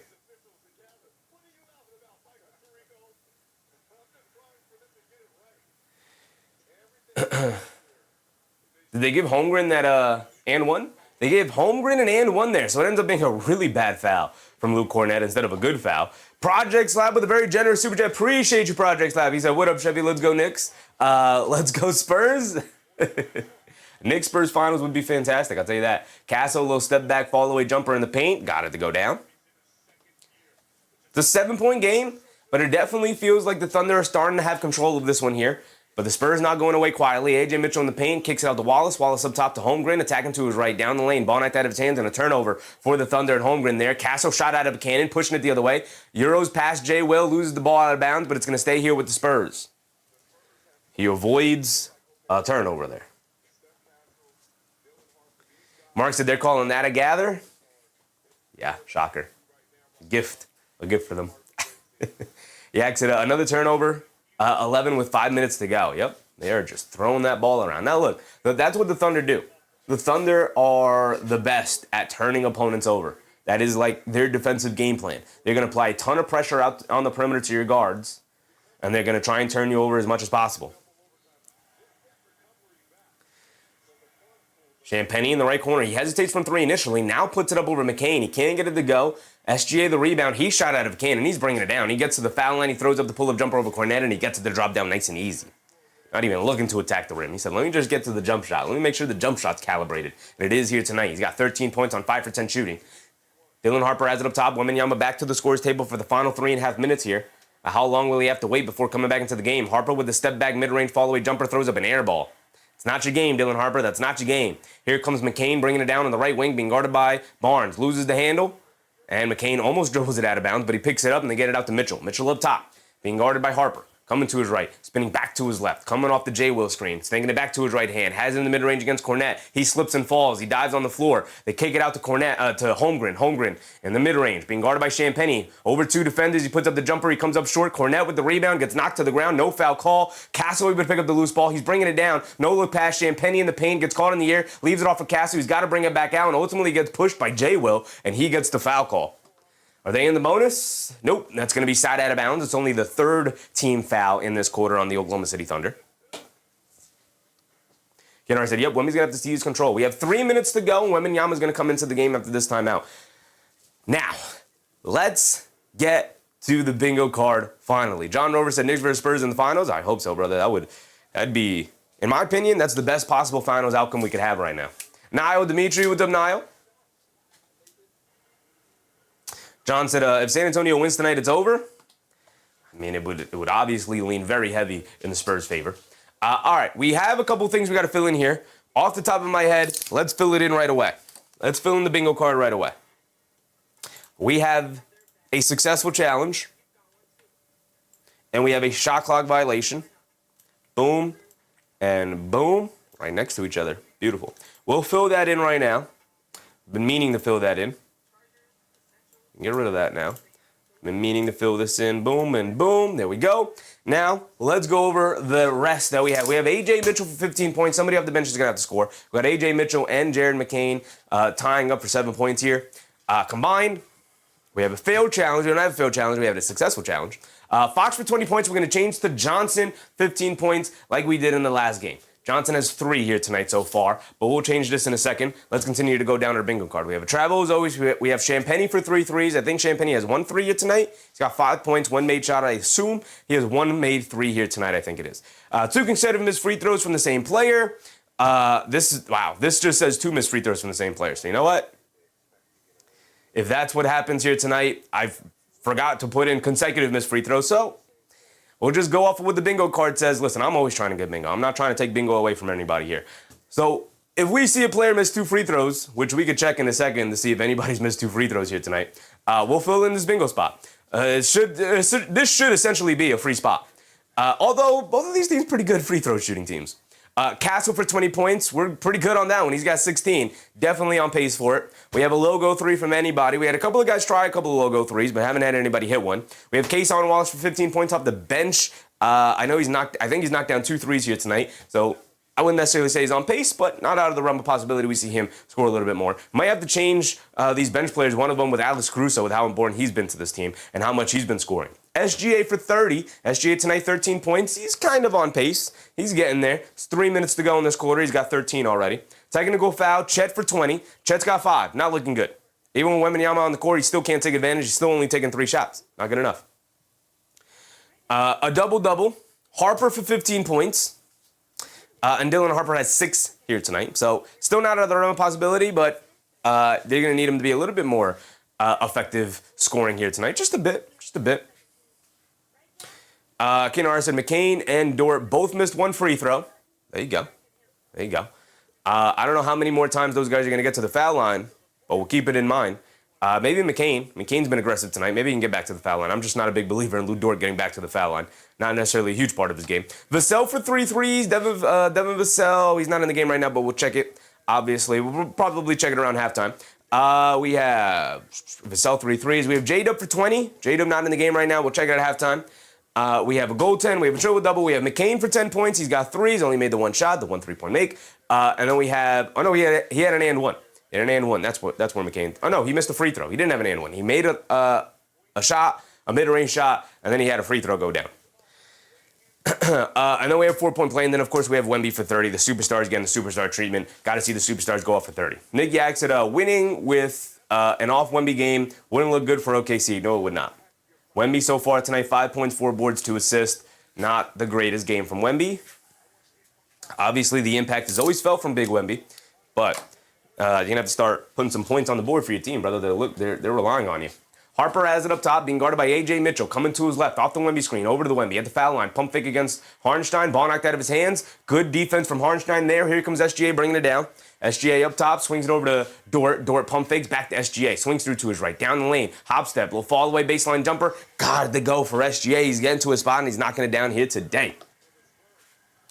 SGA said, hey man, y'all got game 1, I got game 2.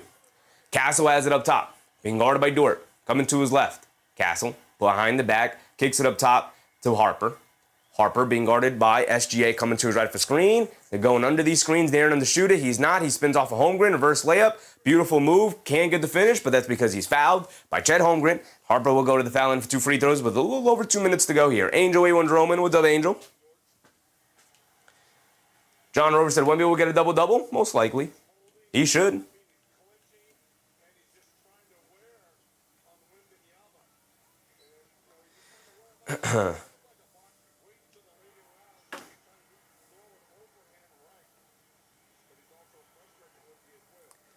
Harper knocks down the first free throw. He's got another one coming. Ashton said, putting $10 billion that Wemby's getting a double-double. I mean, he averages a double-double. It'd be a very disappointing night if he didn't get a double-double. Harper knocks down both free throws. 49-58, 9-point game, 2:13 to go.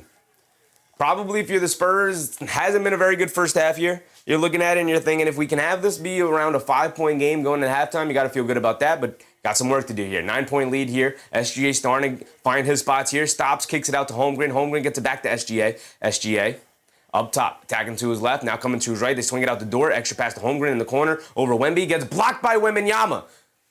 Rebounded by Barnes, saves it over to Castle. Castle pushing the pace the other way, trying to blow past Mitchell to the lane. Gets blocked by A.J. Mitchell in the recovery. And now here comes SGA pushing the other way. SGA crosses over to his right in the mid-range. Over to Hartenstein, leaves it off for Holmgren in the paint. Reverse layup. Gets blocked by Wemby, but fouled. And Wemby signaling the challenge. They already used one challenge. Not sure they want to use up their second one here. John Rover said, is Fox playing? Fox is out again here tonight.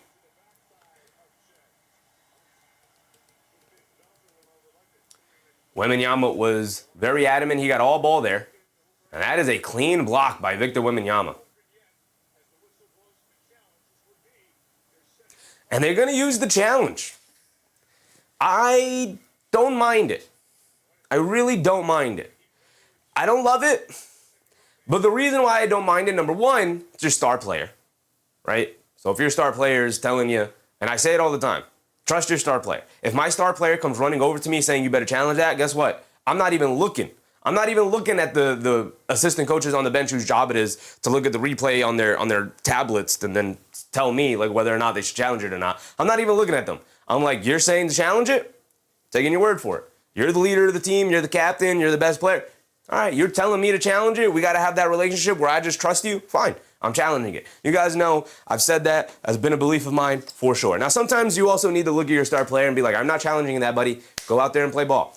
But in this instance, that is a very clear, clean block from Wembanyama. It's a terrible call by the official. They knew they were loaded up, ready and willing to call that foul.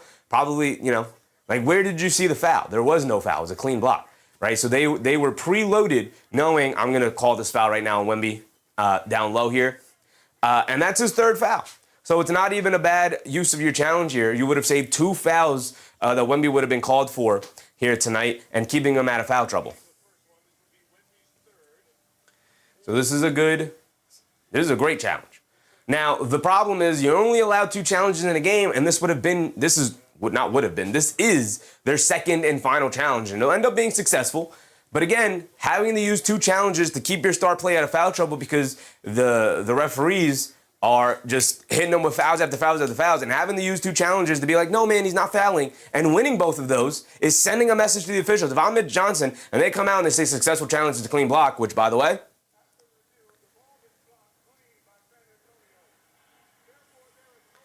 no foul, successful challenge.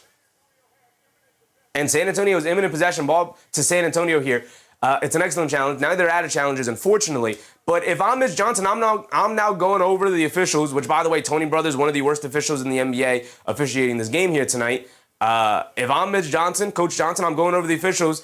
I'm like bringing them all in. I'm going, look, I've had to use both of my challenges now because you're trying to foul out my star player here when both of those times I was correct. Stop calling fouls on him. Right? Like, I'm making it a point. I'm telling them, like, look, man, he's playing clean out there. He knows the situation. He's not going to recklessly put himself in this spot. Stop calling these fouls on him. Right? Like, just to send the message. Because that sucks to be in a situation where now you're out of all your challenges because the officials were not doing their job properly. Harper stops, spins in the lane, kicks out to Wemby. Wemby, the straightaway 3 over Dort. Off the back rim, can't get it to go. Holmgren, the rebound. Here comes SGA. A little over a minute to go. SGA up top, being guarded by Barnes. Blows right past him to his right. Pump fakes in the lane as Wemby was standing there waiting for him. They get over to Holmgren. They leave it off inside for Hartenstein for a big 2-handed slam. Beautiful big-to-big connection there. And it's an 11-point lead by the Oklahoma City Thunder. Harper bringing it down. He has it up top. Harper being guarded by A.J. Mitchell. Ball knocked loose. He picks it up, gets caught in the air, kicks out to Barnes. Wide open right corner 3 for Harrison Barnes. Off the back rim, can't get it to go. Wemby, the offensive rebound. Spins, tries to kick it out and gets fouled by Hartenstein. That's Hartenstein's 3rd foul or 4th foul? I think that's his 4th foul. They have him up here for 3. We'll see if this changes to 4. So for now, I guess he has 3 fouls. So we have 47 seconds to go. Astrology said Hart's been holding all game. I mean, that's the playoffs. It's a contact sport, yeah. Him and Wemby are both grabbing and holding and pushing and shoving. That's big man play down there. Wemby knocks down the first free throw. He's got another one coming.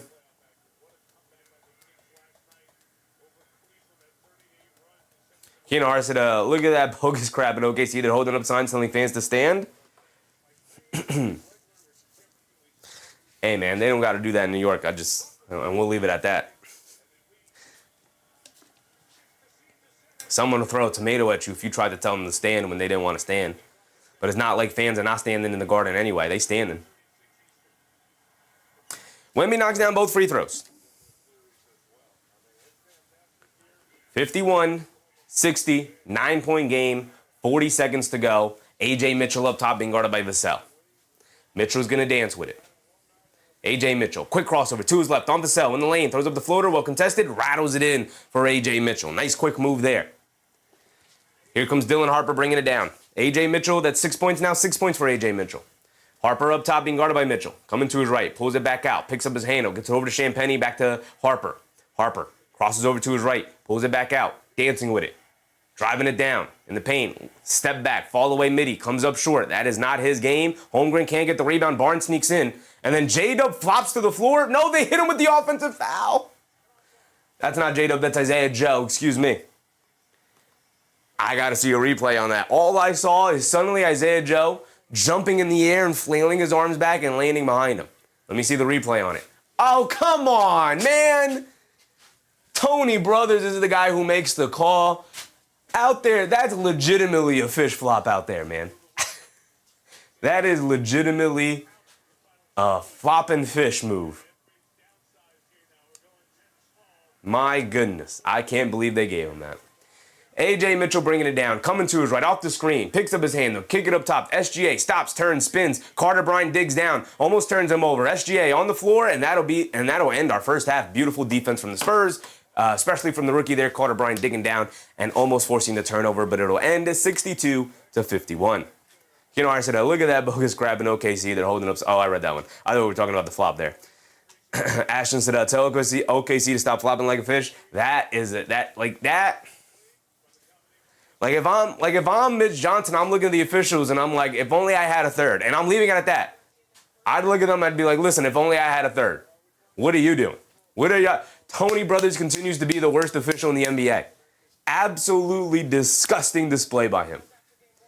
Cash said, the refs got their entire life savings in OKC. That's not what's happening, brother. They're just not good. King Tomador said, the series extenders refs? Nah, Scott Foster not in the game. Scott Foster not out there. Keanu said, refs are killing us? Us? Who's us? Us as the viewers? Because I agree with that. It is a rough watch to watch somebody just not even look to close out on defense. Just say, oh, I'm just going to jump on the ground now, and the ref is going to have to blow the whistle because I'm falling on the floor. Terrible refereeing. Look at him. Look at the guy laying on the floor and being like, what was that? Even say that as an official. Why can't you just say that? If I'm Tony Brothers, which thank goodness I'm not because that guy sucks, I'm looking at Isaiah Joe. If I'm an official, I'm looking at Isaiah Joe flopping on the floor. Honestly, I'm using I'm using the flopping call there to embarrass him. I'm like, and then I'm looking at him like, did you really just throw yourself on the ground like that? What are you doing? Get up. That is crazy. Yak said, Brothers means we don't get him tomorrow? Look at my man, Yak. 4D chess, yes, sir. As long as he does not referee Knicks games, I'm good. I'm good. Ashton said, imagine flopping like a fish so y'all can win. It's just tough. It's just tough to like see something like that and then be like, oh, I don't even know. What is the response we're supposed to have to that as viewers? I don't even know. Keno said, the fans, they are screwing up the game. Yeah, I'm with you. It just, like, I know in the moment, maybe it's tough.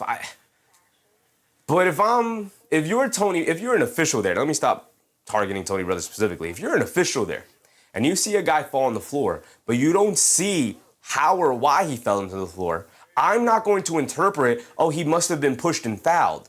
And if they go to me and they're like, hey, how come you didn't call the foul there? And be like, I didn't see it. I didn't see the foul.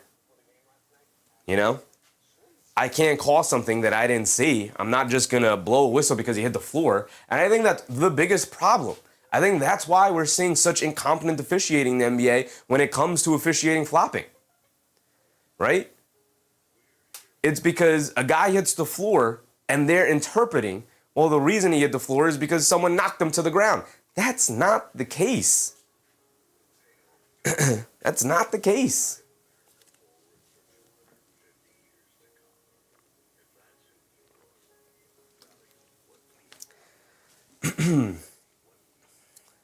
Pedro Silva, what's up, Pedro?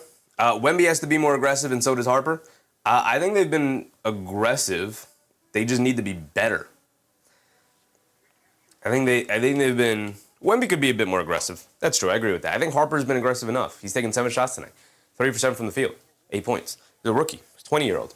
It's going to be difficult for him to live up to what he did in Game 1. Game 1 was phenomenal. Game 1 was like an out-of-body experience for him. Tay Cowboy said, you just got to hit your shots. That's where I'm at, Tay. That's where I'm at. All right, let's go through the team stats. Then we'll go through the box score. We'll see how it matches up to our bingo card, of course. The possession battle is being won by the Oklahoma City Thunder, 45-40. 45-40. 5 possession lead here for the Thunder. They hold on to an 11-point lead. They've made 6 more shots than the Spurs. You could argue, I'm just thinking about it. When we're looking at the box score, we're going to see like Jordan McLaughlin played. We're going to see even the Spurs, the Thunder dug deeper into their bench and dusted off Isaiah Joe. So you can make the argument that they're going to their bench. Both teams going to their bench more because of the double overtime game. Maybe trying to get extended rest for these guys, right? Considering how Game 1 went. But we'll see. We'll see who has the legs come in the second half here. I think part of the reason we saw extended rest for a lot of these guys, SGA and Wemby, we'll check the minutes played in a minute to see if it matches the eye test. I think the reason why they got extended rest and why they had these short bursts, they were constantly coming in and out of the games, was because of the double overtime period. Now, I would expect them to go back to a more traditional rotation pattern here in the second half. Because, it's a playoff game. You're going to have to win the game at some point. So we'll see. But let's keep going down here. 5 made threes for the Spurs, 6 made threes for the Thunder. So no real advantage in the three-point game. 1 more made 3 for the Thunder, and the Spurs have taken 2 more threes overall. They're 5 for 16, while the Thunder are 6 for 14. Free throw battle, almost exactly the same, except the Thunder have missed 2 total free throws. No love from the refs. Very apropos name here tonight. Appreciate you, brother. Happy to see you again. I tried to get you on Twitter. I would love to collaborate with you and help with things going on in the offseason. Check your mentions piece. I can check right now, brother. I appreciate you reaching out. You could also send me an email, which would be easier for me to go through. But I don't have anything here, brother. I don't have anything on Twitter.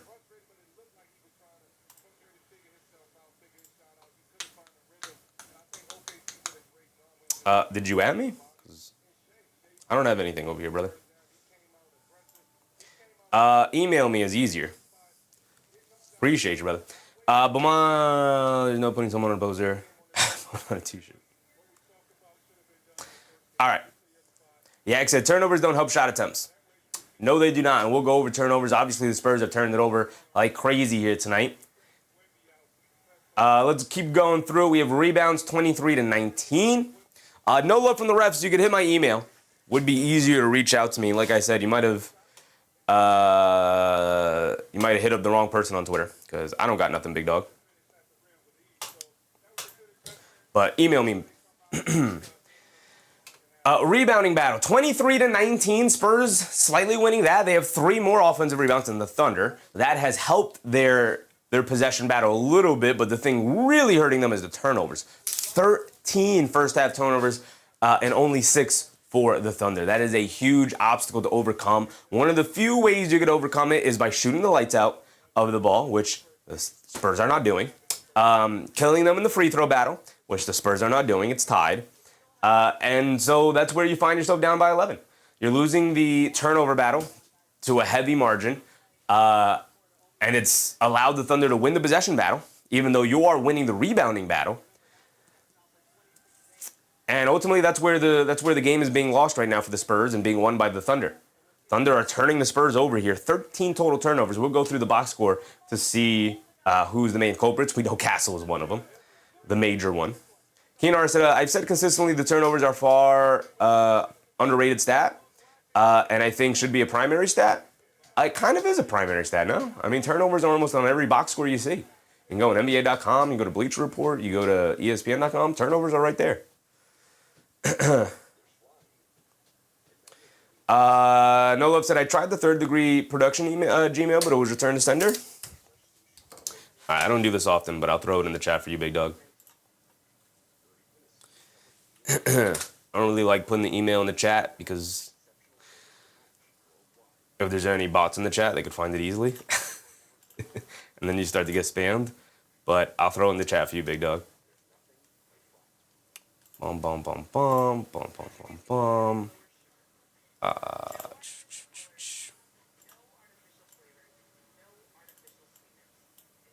right. Just for you, brother. I'll throw in the chat for you. Kenar said, Peeps just focus on points, rebounds, and assists. Yeah, that's certain people, though. That's as casual as you could get, which is fine. But that's, people who are like watching basketball on a nightly basis, even when even when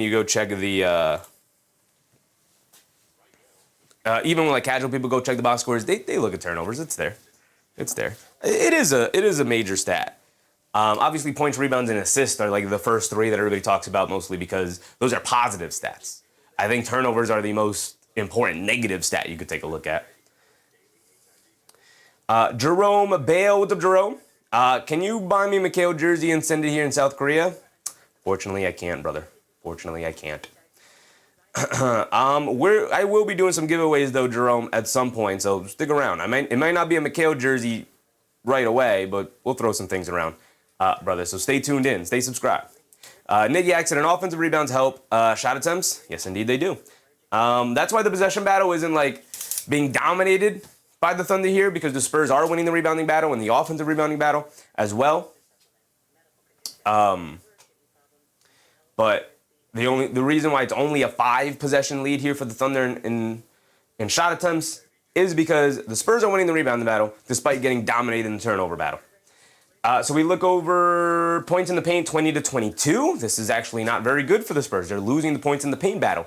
Wembanyama, where are you at? You're supposed to keep him out of the paint. Obviously, again, he has been shifted in and out of the lineup. I think because of the overtime game, the double overtime game, that they're kind of trying to slow him down a bit in terms of the amount of playing time he had in that first half. We'll see if they go back to a regular rotation in the second half. But now he also is dealing with a little bit of foul trouble as well. Not fully in foul trouble, but is getting there. All right, last thing we're going to look at, largest lead. Thunder led by 11. Spurs have led by 5 was their largest lead. But a 60-30 percentage split here in terms of leaders here tonight. So the Thunder have led for 60% of the time, and the Spurs have led for 30% of the time. A 60-30 split is not the worst thing in the world. Obviously, it clearly favors the Thunder. They've led for majority of the night. But it is not the biggest. We've seen larger margins. Normally, if you're around 75 and above, that's when you start looking at the other team and you're like, oof, yeah, you've been playing from behind all night. And playing from behind takes a lot more out of you because you are constantly feeling the pressure of, like, don't fall too far behind. Every shot is important to stay close in the game until you can get it going again.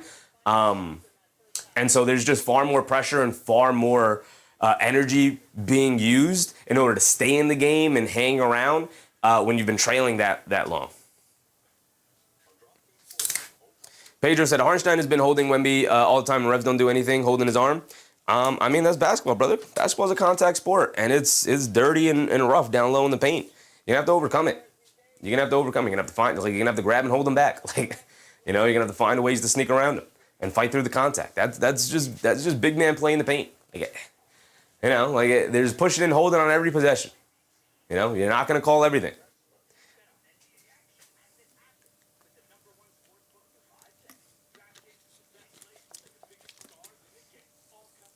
Sean Martin said, Castle and Wemby need to be on the court together. Castle, one of the best assist players. I mean, having Wemby out there with Castle will help limit his turnovers because he'll have a big target he could pass to whenever. But let's take a look at it. We'll start with the Spurs here, the away team. Wemby, 7 points, 5 boards, 2 assists, 3 turnovers. Wemby not a saint either in the turnover margin here. 3 turnovers for Victor Wembanyama is too many. He does have 3 blocks to try and make up for it. 2 offensive rebounds. Okay, cool. He's just going to have to be a lot better in the second half if they're going to want to pull this game off. Also, you can take note, only 4 shot attempts for Victor Wembanyama in that first half. Again, we know his conditioning isn't the greatest. He played whatever it was, 51 minutes the other night. He only had 1 day of rest in between.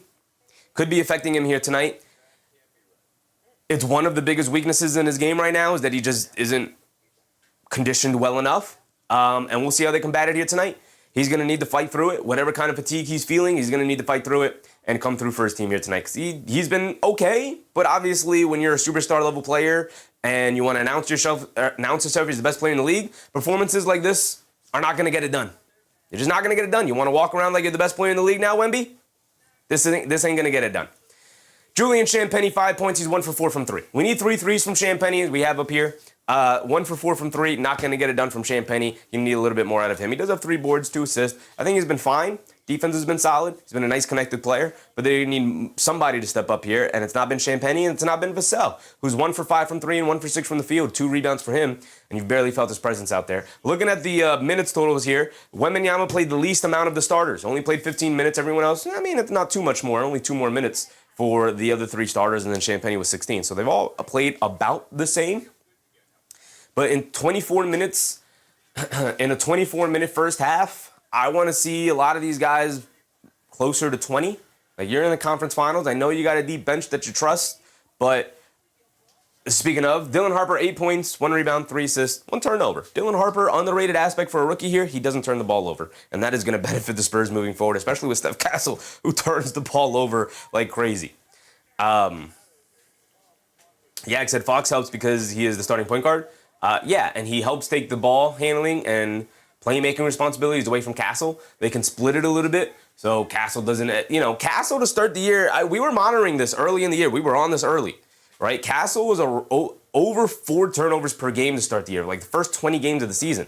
He was at like 4.5, and then as the season went on, he got it to around 4, and then Fox came back. And my hypothesis was, well, his turnovers are so high because he's not a natural point guard. He's starting point guard now in year 2 to, waiting for Fox to come back. And then when he did come back, my hypothesis was that the turnovers were going to drop down by a lot. And it did ultimately course correct as the season went on. The turnovers went down significantly, still averaged around 3 turnovers. But while that's high, that's not ridiculously high. And you're seeing without Fox, he's getting back to a ridiculously high amount of turnovers yet again.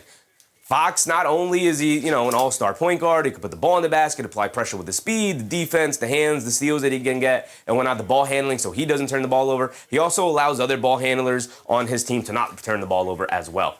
Starting the second half, we'll continue to go through the box score during the next timeout break, but let's lock in here. Start of the third, they swing it out to Lou Dort, who's attacking to his left, gets to the foul line, little pull-up jumper, and he gets it to go down.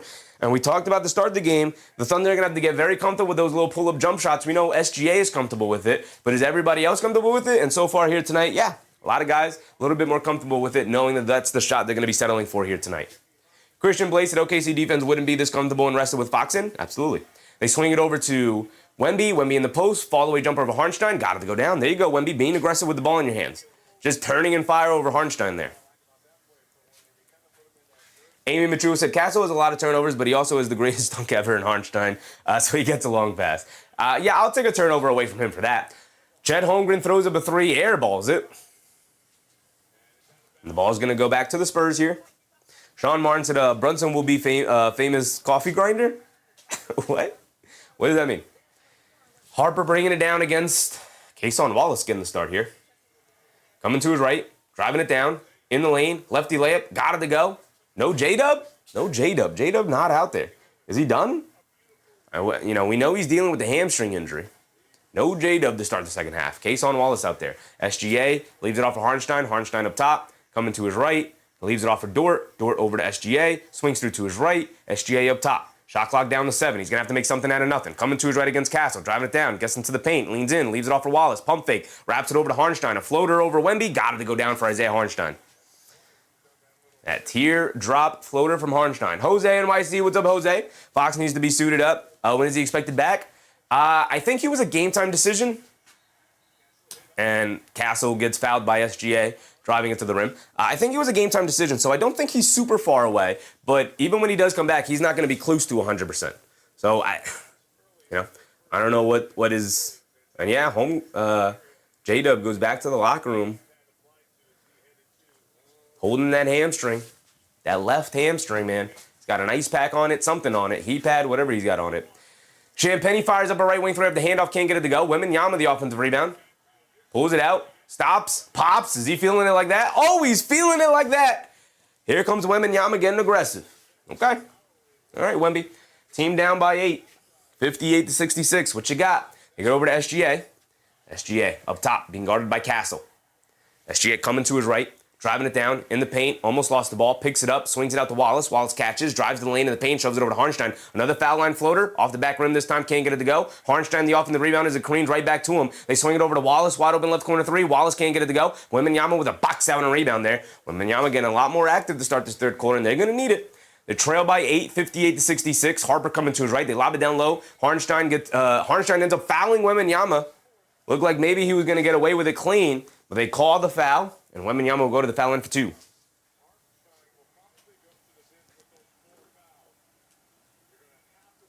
And that's 4 fouls on Isaiah Harnstein.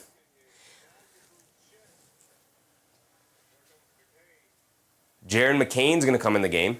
And Jay will come in the game as well, going small here with Wembanyama out there. They're going to, I guess, trust either Jay Will or Lou Dort is going to have to take this matchup. They would previously leave J-Dub out there to guard Wemby.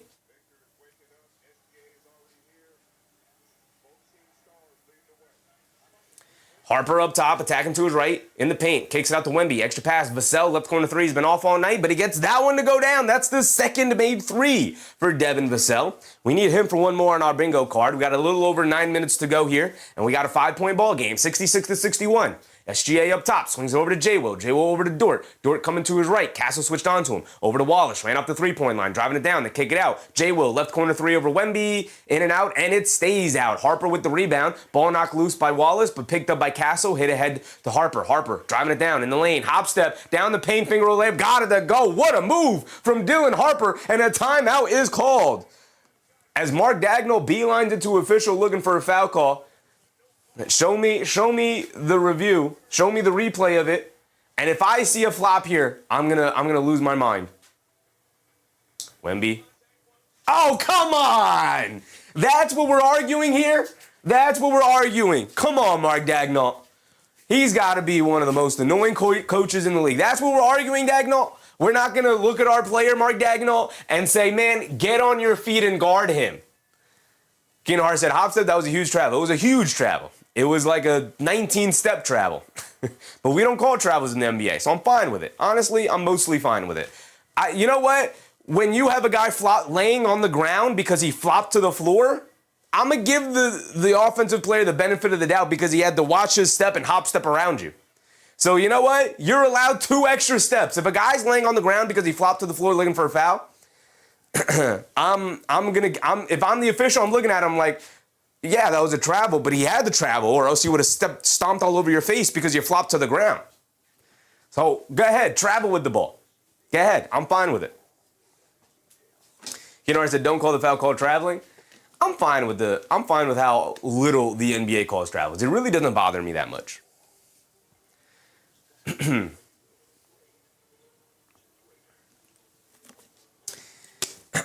Not on moves going to the basket. The traveling that gets me crazy are the pivot travels or the step back travels. Kinar said Chevy's answer to flopping is allowing more traveling. It might be. It might be. Think of the advantage offensive players would have. If we said, hey man, if you flop, the offensive team is now allowed 1 extra step. So now you're allowed 4 steps going to the basket. Imagine the amount of leeway. The moves you could accomplish. We could have double Euro steps if we were allowed 4 steps. Take how we said Josh had a wrestling move put on him. Pedro said, Wemby and Harper read my mind for real. They're hooping the start here. 12 points now for Wemby. We got 8:42. Let's run down our timer so we're synced up. We have third quarter up there, right? Yeah, we're good. We're good. We have Wemby up to 12, Castle up to 16, Harper up to 10. They're hooping. They're hooping. Freeway said OKC is not used to getting calls or not used to not getting calls, I think was what you mean, right? Nick Yak said, right now, I'm not sure who I think would be the easier battle. I know what you mean, but the phrasing on it is crazy because obviously there is no easy battle between these two teams. As far as who I think the Knicks match up best against, I think it's the Spurs. I do think it's the Spurs.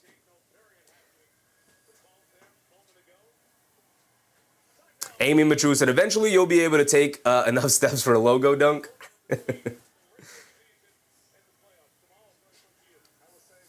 I mean, I've seen Giannis kind of do that. Nick Yak said, right now I'm not sure who would be the easier battle. Yeah. Kinar said, ain't no easy battle here. No. As far as who I think, I know what he means, though. It's just the phrasing of it is crazy. As far as who I think the Knicks match up best against, it's probably the Spurs. Younger backcourt. And then you have the bigs to at least give Wembanyama some issue. You know, you keep him out of the paint, force him on the perimeter, shoot jump shots between Mitch and Towns. You have Anunoby as a secret weapon over there. So you got some answers. Obviously not great answers, but you got some. There are no great answers. Here we go. We're back into it. Wallace on the right wing. They kick it out to McCain. Extra pass to J-Will. Back to McCain. McCain almost lost his balance. Picks it up. Driving it down to the rim. Lefty layup. Can't get it to go. Loose ball picked up by Dort. Spins. Kicks it out to J-Will. Back to Dort. Dort, a left wing three from him. They're going to dare him to shoot it. He obliges. Can't get it to go down. Wembanyama the rebound, and he'll bring it down. And gets over to Castle. Bryn Finley said, agreed, Knicks benches deep. OKC benches deep. Knicks can manage Wemby. I don't know if they can manage Wemby. As Wemby knocks down a three, by the way, I don't think there is managing Wemby. I think they can survive a Wembanyama matchup. Again, they have the bodies to throw at him. But that's if they get past this Thunder team as J-Will fires up a right wing three, a right corner three, and he knocks it down to give them the lead again. They were just tied, and now with that three, they take a 3-point lead. Dylan Harper bringing it down. He has it up top to get over to Wemby. Wemby's starting to feel it. He's up to 15 points, driving it down on J-Will, leans in. Kicks it out in the corner. Vassell just hit a three from that spot, and he hits another three from that spot, and that's 3 threes for Devin Vassell. We could fill that spot in. 7:30 to go here. SGA up top, dancing with it, blows past Champagnie, kicks it over to J-Will. J-Will pump fakes, driving it down in the mid-range. They swing it out the Dort. Dort will take the lane to kick it back over to J-Will. Extra pass gets knocked out of the air by Harper, and it goes out of bounds. It'll stay here with the Thunder.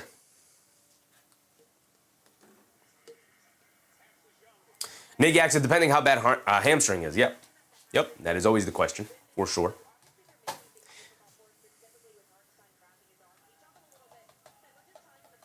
Wemby starting to heat up here. He's up to 15, 8-4. They get over to SGA. SGA coming to his left, leaves it off to Caruso. Caruso another three. Caruso another three.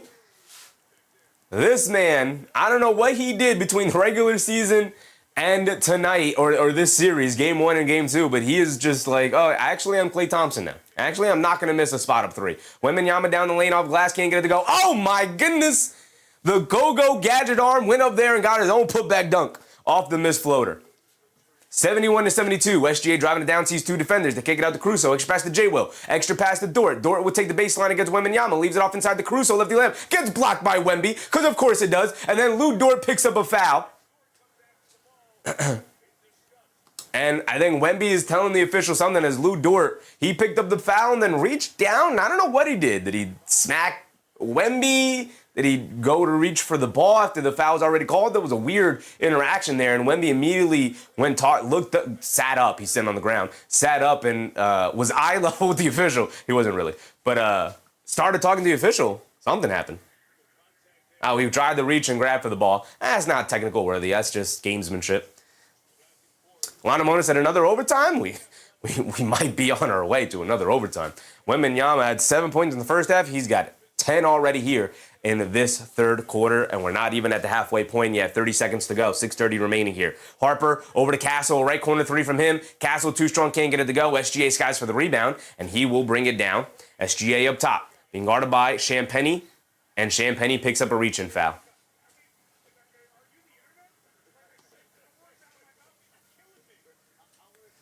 Keenar said, yeah, he shoved the ball in Wemby's face on the ground. He reached down to grab it.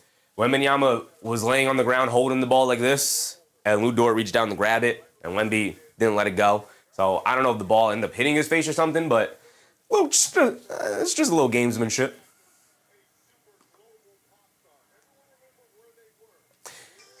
They get it into SGA. SGA dances with it against Castle. Coming to his left, picks up his handle. Over to Holmgren. Holmgren, cross-court pass. Caruso, a right corner three from him. Another one. Another one from Alex Caruso. We're going to have to put Alex Caruso props up here. We're going to have to put Alex Caruso props up here. Who do we take off? McCain, Mitchell, one of the role guys. Castle down the lane, scoop layup with the right hand. Got it to go. A lot of contact, no foul. And now here comes SGA quickly pushing the other way. We're 75-73. They get over to Caruso. Caruso up top being guarded by Vassell. Coming to his right. Throws a wild cross-court pass in the left corner to A.J. Mitchell being guarded by Wembanyama. They take him off Caruso.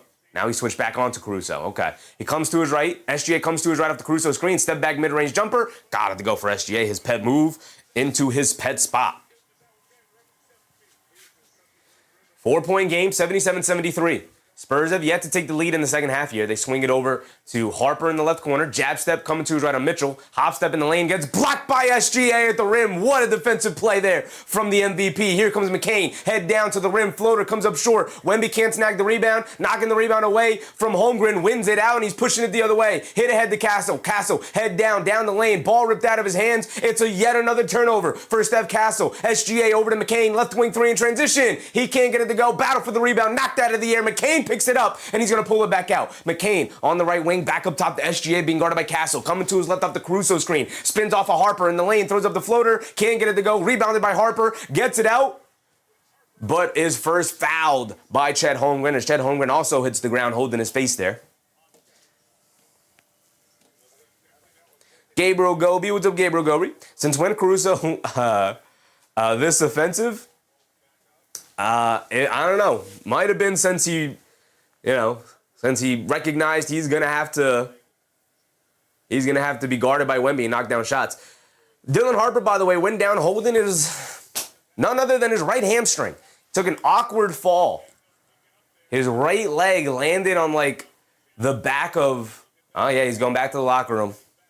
They already lost Fox. Now they might be losing Harper. And we're gonna get a timeout. So what happened with Harper there, he ended up holding that hamstring area, the back of the leg there. So he came down awkwardly off that rebound. He was already off balance, and right leg was coming down behind him, and his right leg landed on Holmgren's legs as he was falling down. And then so it knocked his footing off, and it kind of fell under him. He fell on top of it, and it looked like he kind of stretched it in a weird way. You hope, obviously, it's not a strain or anything, but he's going back to the locker room.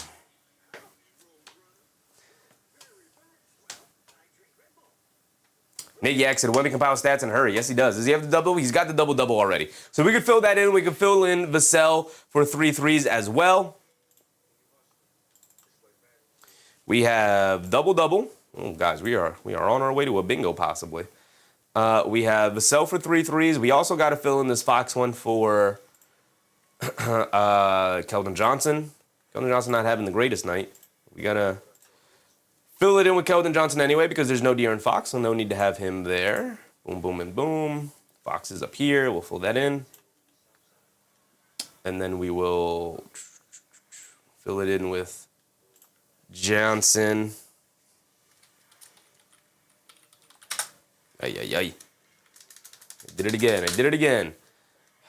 White on white. Need black. There we go. Johnson for, 10 points tonight. He's not really playing that well. Johnson's back in the game. He's 1 for 6 from the field for 3 points. We'll do 12. We'll do Johnson 12 points.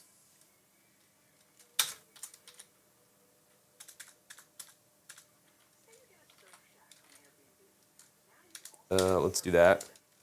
Let's do that. 12 points. And then we will fix it. So we can do this. There we go. There we go. And then we can adjust the size of it to fill it in here. Boom and boom, boom and boom. Boom and boom, guys. Boom and boom. All right, and then we will update that. And if Harper goes out, that's going to hurt our prop, but he played majority of the game, so we're not going to change his. So that'll fill in. Fox is going to disappear. We'll put in Johnson for 12 points there. TT in the morning said, now what you want to see if you're the Spurs. Nope, you already lost one guard. You already lost one. Christian said, can we put overtime in place of Fox instead of Johnson for 15? Put Johnson for 12. Overtime's not bad. We could fill in overtime. I normally don't like doing end of the game ones, like player A wins or player B wins or overtime happens. But considering how game one ended, ooh, is it the left hamstring or the right one? Because all of his weight ended up falling on his left leg because his right leg got tangled up with Holmgren as they were falling down. Now he's holding on to the right leg, I think.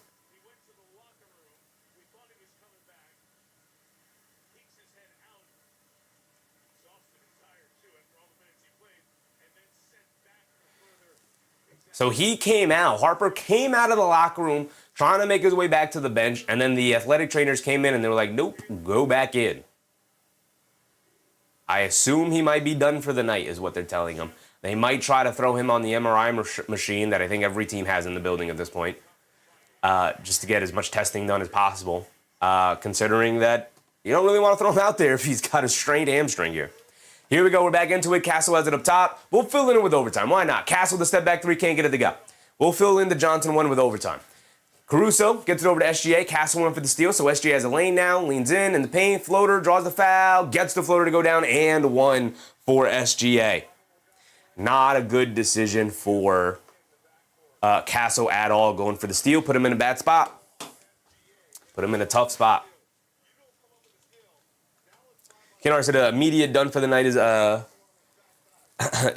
It's pretty bad. It's pretty bad.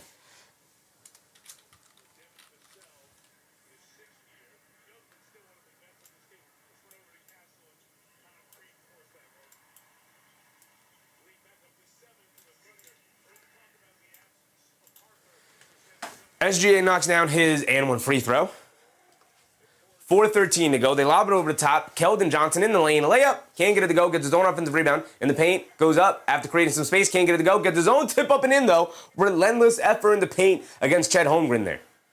Not afraid one bit against the rim protector. They get over to Holmgren. Rolling to the rim. Euros past Johnson. Draws the foul. And he rattles it in. He's going to get an and one opportunity of his own here.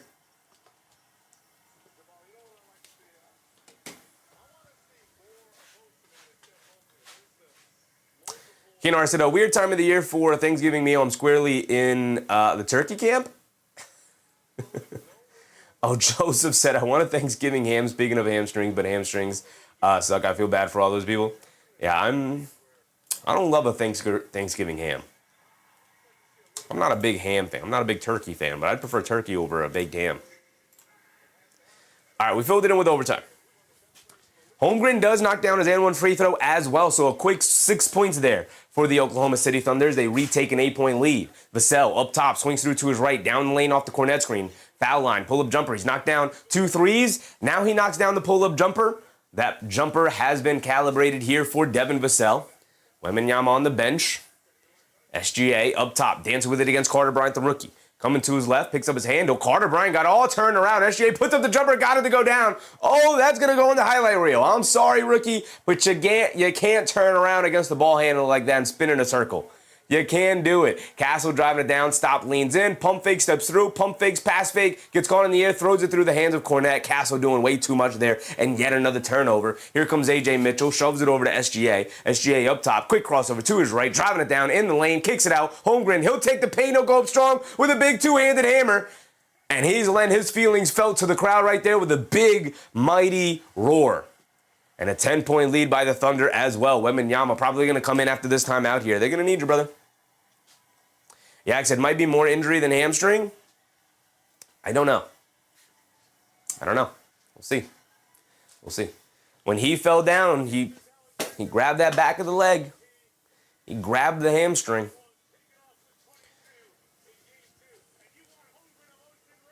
Mark even said, the fact that Spurs stay in it says something. I think the Spurs will inevitably win the series.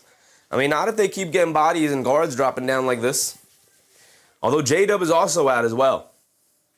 I said OKC, this one goes to OKC, but the big issue is the injuries. J-Dub, Fox, and now Harper. Yeah. Yep. So J-Dub out for the Thunder. Yeah, we didn't see him start the second half. We haven't seen him return. I don't even think we've seen him on the bench. Harper goes back to the locker room, appearing with a hamstring injury. We'll see what the ultimate ruling is.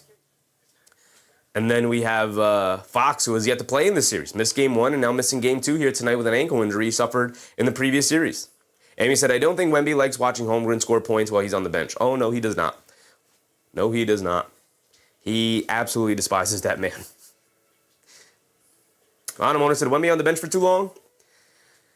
I mean, if you overextend Wembanyama, knowing his conditioning isn't really at the point where he can give you 40 minutes in regulation, you might be getting diminishing returns at that point.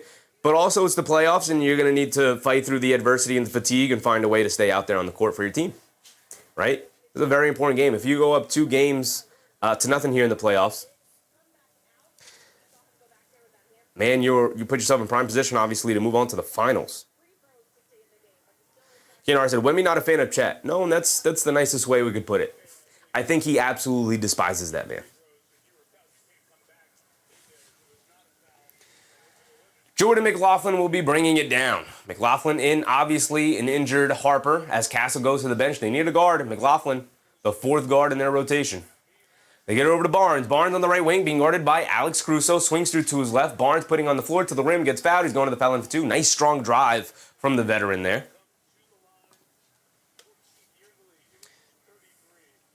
George Jones said, I never understand how someone can despise their own son.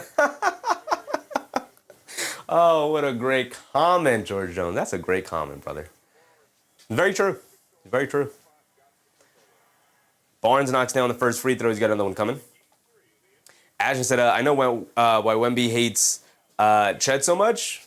I mean, I've seen all the stories. I remember back in the Olympics, the under-18 Olympics. I remember that. Kenny Lofton was burying him under the basket. That was the Kenneth Lofton game. If you guys remember that. Lil Rodney, what's up, Rodney? Ethan VC, what's up, Ethan? Can Wemby survive this series without getting injured? I mean, he survived the playoffs without getting injured. Caruso lobs it up top to Chet Holmgren for a big 2-handed hammer. And Chet Holmgren going off a little bit here. He's up to 12. Look at Chet Holmgren with his nice 12 points here. That's adorable. It's a 10-point game. Thunder have the lead, though. They swing it out. Champagnie extra pass to Wemby. Pump fake. Swings through to his left. Going through the chest of Holmgren. Swings out to McLaughlin. A right corner 3 from him. High arcing, but he got it to go down from Jordan McLaughlin. His second made 3 of the game. Why is my score so off? It is 82 to 89. It is a 7-point game. Caruso. I wish we were watching the Knicks. Inside, the A.J. Mitchell gets the reverse layup. And they are finding ways to pick apart Wembanyama in the paint here. Pulling him out just enough and hitting these backdoor cutters. First time Holmgren on the lob as Champagnie goes to the rim and gets the floater over McCain. And this time, the slip pass from Caruso down low, or the drop-off pass from Caruso down low to Mitchell. They show double team to SG in the backcourt. They go over to Mitchell, pass fake, drives in the lane, kicks it out to McCain. Now wide open right corner 3, comes up short on it. Wembanyama the rebound, shot out of McCain and bringing it down. Now he'll wait for his teammates before he crosses the half-court line. It is 84 to 91. Champagnie to the rim, gets blocked by SGA, but a foul is called. Champagnie will go to the foul line for 2 free throws. It is 84 to 91, a 7-point game, with Champagnie going to the foul line for 2. Ashton said, W ball knowledge, Chevy. Oh, yeah, the Kenneth Lofton game. I remember it well.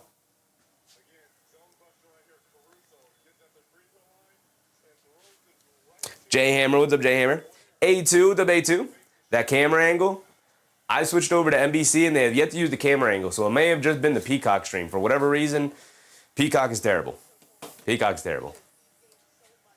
Over on the NBC stream, I haven't seen that camera angle since we switched over to the NBC broadcast. Joe said, since when does SGA go crazy like this on defense? He's always been not always. He's been an excellent defender.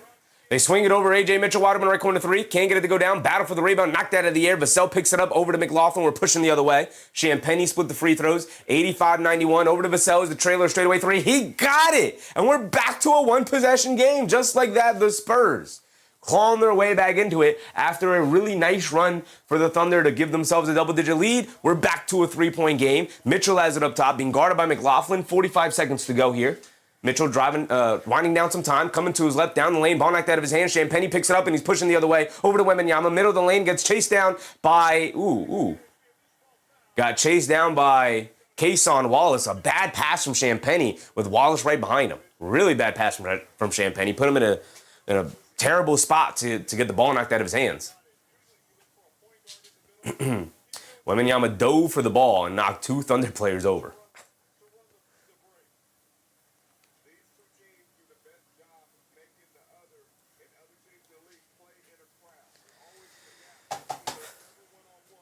So the Spurs, the Thunder get the ball back off the turnover. 35 seconds to go here. SGA bringing it down, crossing over to his right, down the lane, mid-range, pull up, got it to go for SGA. Rose up for that mid-range fall-away jumper before the second defender can get there. And now here goes McLaughlin bringing it down. He has it up top. Jordan McLaughlin hits Barnes, cutting back door, gets knocked away by Cason Wallace, a bad pass, and Jaron McCain leaves it off for SGA, and he will hold it for what should be, come on, timer, what should be the final shot of the quarter here. Gets it over to McCain. McCain pulls it out. He's being guarded by McLaughlin, trying to get it back to SGA. They do. SGA by the half-court line. Sees a double team. Over to McCain. McCain's been missing all night, but he knocks that one down right there on the right wing. And just like that, the 8-point lead is quickly built back up. They have 5 seconds to go. McLaughlin's going to bring it down. Not in too much of a rush. Maybe a little bit more of a rush there, McLaughlin. He slowly jogged it down the court and threw up a tough contested pull-up two over McCain, and he airballs in, and that'll be the end of our third quarter. 96-88, 8-point lead for the Oklahoma City Thunder here. 12 minutes on the clock, may the best team win.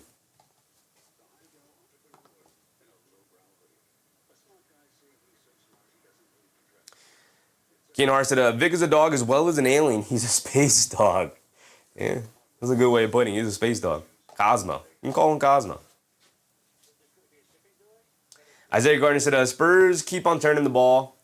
Keep on turning the ball over. They can lose this series like that? Yeah. I mean, this is why people, when they talk about like experience and needing to go through the struggles and the turbulence in the playoffs first before you could truly break through. Like, these are the things people are talking about. It's like rising to the moment, but it's also having the experience of knowing how to take care of the ball against a pressure defense like this. Showy Brent, what's up, Showy? Keep up the good job. Appreciate you, Showy Brent. A2 said, let me just turn my TV off now. Ashton said, can't wait till the 7'9" Florida player gets to the league. Just imagine him and Wemby on a lob. That kid's not going to the league, brother. He's not good at basketball. Props. What's up, Props? Harper needs to get back on the floor. He went back to the locker room with an injury. We have yet to see him return to the bench. Joseph said the Spurs are not experiencing the playoffs. They just need some time. They'll be okay. I mean, they could still win the championship this year. They could win the championship this year, even with the lack of experience. But you're seeing the lack of experience come into play here. What's up, Props? How's it going, brother?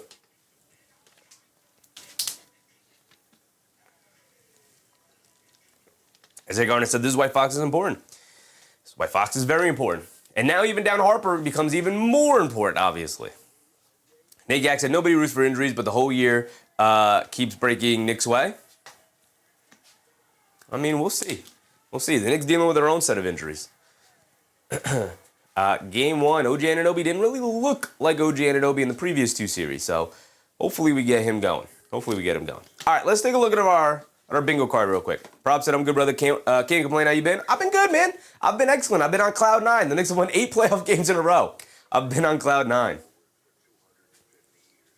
Ken said, yeah, Olivier Roux doesn't have quite the skill and dexterity as Wembanyama. No, he does not. The biggest difference between the two of them is Wembanyama has a passionate love for basketball ever since he was a young child, and has, whether he was going to be 7'7" or 6'5", Wembanyama was going to be an NBA player. Right now, obviously, him being 7'7" has launched his potential into the stratosphere. But Wembanyama was going to be an NBA player, so long as he grew to be, like NBA size, like 6'4" or whatever. But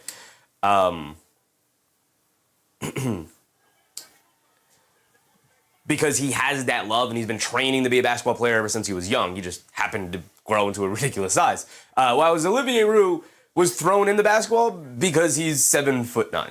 He doesn't really love basketball the way Wemby does. Like, to him, this is a thing he's doing that could be a job and could make him some money and stuff like that. He's not really gonna, he's just big. He's just big. Isaiah Garner said Castle shouldn't be having 6-7 turnovers and most of the passes are obvious. Yeah, it's been reckless. Been some reckless passes. I talked about it. When Fox is not played, Castle is a turnover machine. Even when Fox does play, Castle is a turnover machine. But he needs help in the backcourt. He's not a natural point guard. And we got to remember, he's only in year 2. Bullet pass, Wemby down low to Castle, pump fakes, pivots, gets the reverse layup to go down. And we got a 6-point game start of the fourth quarter here. He's not a natural point guard. And again, he's in year 2. So learning on the fly, this is why they have Fox as they almost turn it over, but Harnstein picks it up over to McCain, left corner 3, just hit one, but he comes up short there, and Champagnie picks up the loose ball rebound, they get it over to Castle, and Castle will bring it down. Castle up top, crossing over to his right, swings it out, Wembanyama steps behind the three-point line, a 3 from him on the pick and pop, he throws up an air ball, loose ball picked up by McCain, he shot out of a cannon, bringing it down the other way. McCain on the right wing, picked up by Wembanyama, Champagnie switches onto him, they get over to Harnstein, leave it off to McCain, driving to his left in the paint, stops, crossing over to his right, over to Harnstein, along the right baseline, dribbling it up top. Driving to his left against Wemby. Leans in. Turns. Kicks out to Caruso. Extra pass to McCain. Coming to his left. McCain, hesitation. Step back. Left wing 3. Falling out of bounds. Too strong. Can't get it to go. Champagnie skies for the rebound. They get over to Castle. We got a 6-point game here. We're a minute into the fourth. Castle has it up top. He's being guarded by Caruso. Castle gets it over to Champagnie. Hands it off to Castle. Castle being guarded by A.J. Mitchell. Castle coming to his right. Driving it down. Putting his head down. Attacking. Trying to bully his way to the rim. He does, and he gets the banker to go down.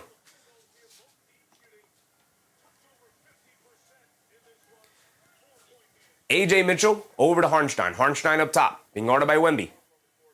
Harnstein hands it off to Joe. Joe pump fakes, coming to his left, driving it down, loses the hand on the ball, picks it up, going along the baseline, inside the Harnstein, out to Caruso, pass fake, over to Joe, right corner 3 from Isaiah Joe, in and out, can't get it to stay, loose ball rebound, McCain finds a way to dig it out, leaves it off for Joe, over to McCain, right wing 3 for McCain, he finally gets another one to go down, Jared McCain does. And now here come the Spurs bringing it down. Prop said, although Castle has been pretty good the last few games, minus his turnovers. Yeah, outside of the turnovers, which is a huge part of the story, but if we just move those to the side a little bit, he's been fantastic. But yeah, the turnovers are starting to become the major part of the story here for Castle. Ooh. Harnstein grabbing the hair of Castle there. Harnstein, this whole Thunder team dirty, man. They are dirty. They get it up top to Steph Castle, being guarded by Caruso, coming to his right. They hedge out hard. They swing it over to Champagnie. Swings through to his left. Pump fakes from 3. Back to Castle. Over to Barnes. Barnes swings through along the baseline. Picks up his handle. Tries to swing it to the corner. Gets picked off by Mitchell. Stays in bounds. Over to Harnstein. Over to McCain. McCain bringing it down. Crossing over in the paint against Castle. Layup. Can't get it to go. Looks like maybe Castle got a piece of it, but hard off the glass by McCain. It's an air ball. Here comes Wemby bringing it down. It's a 5-on-4. Blows past Harnstein in the lane. Scoop layup. Can't get it to go, but he does get his own tip. I mean, he is just mastered. Just throw it up at the rim, and I'll go get my own rebound if I have to. We got a 5-point game, 99-94. No SGA on the court. Wembanyama and Castle both start this fourth quarter. I wonder if they're going to play the entirety of it. I would. This is a pivotal game, too, here. They get over to Harnstein. Foul line floater. Another one from him. He misses that one. Rebounded by Castle. We're pushing the other way. Castle up top. Picked up by McCain. Castle coming to his right. Driving it down, sees 2 defenders, spins, cross-court pass, Barnes, left corner 3, no hesitation. Barnes lines it up out of the corner, and we get a timeout from the Oklahoma City Thunders. We have a 2-point ball game, 97-99 with 9 minutes to go. Keno said, let's be honest, it's hard to miss Castle's hair. It is. It can be.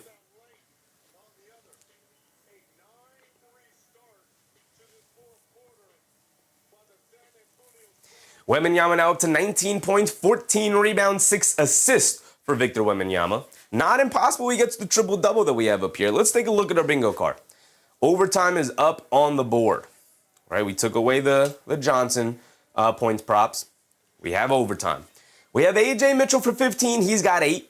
Not out of the realm of possibility that A.J. Mitchell can get up to 15 points here tonight. We have a failed challenge. We've had 2 successful challenges from the Spurs, but we have a failed challenge up on the board. We have overtime, which we won't find out until the end of the game, which is why I don't really love going to these bingo spots, but we got it in there tonight. We had to figure out something to put over the Fox one, and Johnson's not having a great game, so we put overtime up there.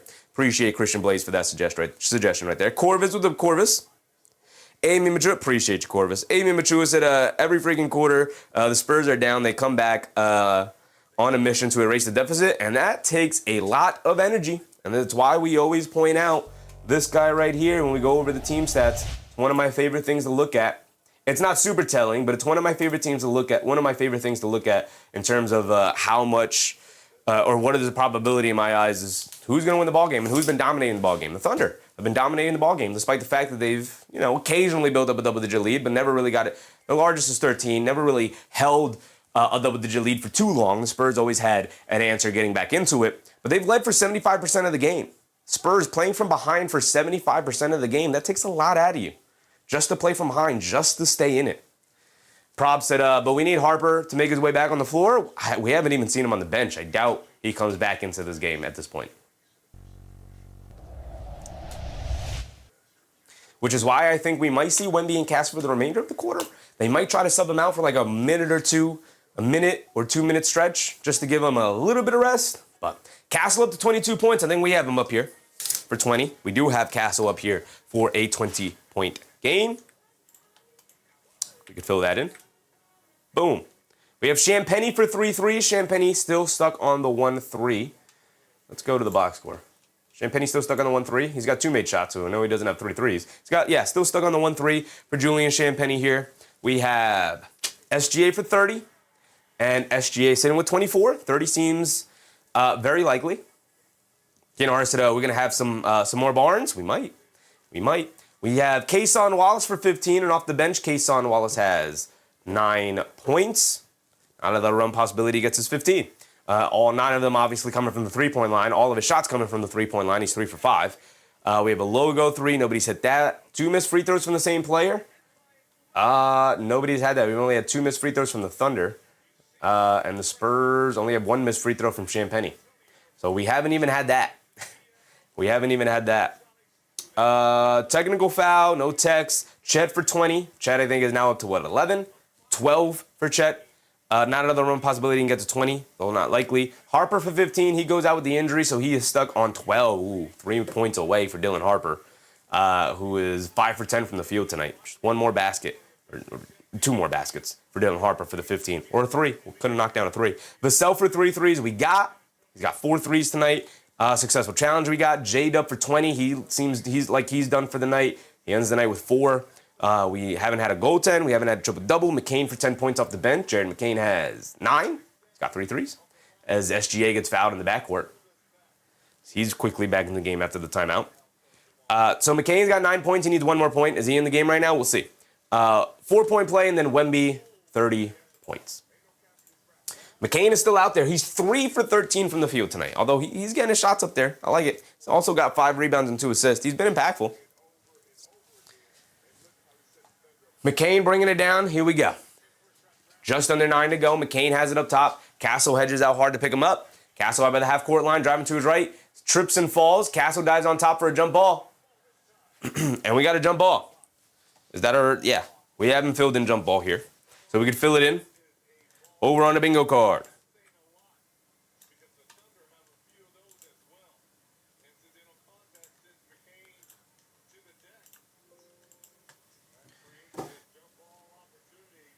Christian Blaze said those injuries bode well for New York. I mean, New York has to worry about Cleveland first. They got to get past Cleveland. I'm not looking past Cleveland. Nothing bodes the Knicks. Nothing happening in this Western Conference Series bodes well for the Knicks. They got to get past Cleveland first. Battle for the jump ball. SGA able to save it from going out of bounds. And SGA bringing it down in the corner to McCain. He's going to pump fake. Ran off the three-point line in the lane. Pump fakes. There's nowhere to go. Kicks it out to Kayson Wallace. Shot clock winding down over to Caruso. Caruso's got to heave it up there as the buzzer expires. Off the back rim. Can't get it to go. Loose ball. Battle for it. Wallace ends up with it, but a loose ball foul is called on Keldon Johnson. What a battle from Kayson Wallace going after that loose ball there.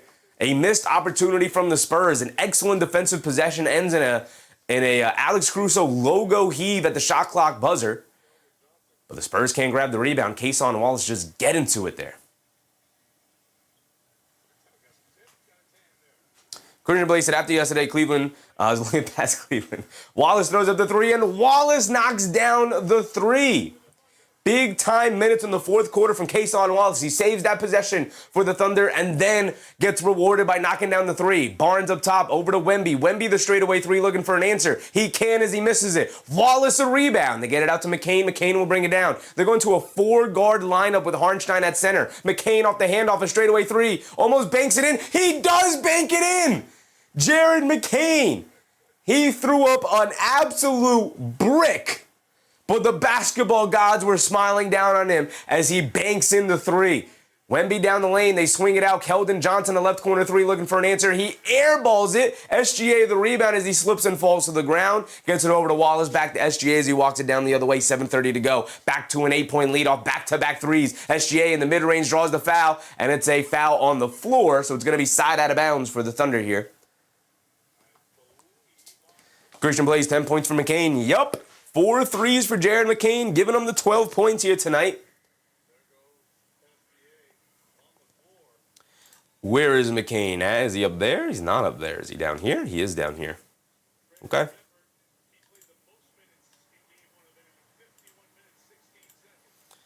We could fill that in right there. Takeout said, can we replace J-Dub? No, he played enough. He played the entirety of the first half. We're going to leave J-Dub where he is, unfortunately. They kick it out to McCain, to Caruso. Caruso pump fakes, leans in, lefty layup, draws the foul. He's going to the foul line for 2. It's a little soft touch foul to me, but he's going to the foul line for 2.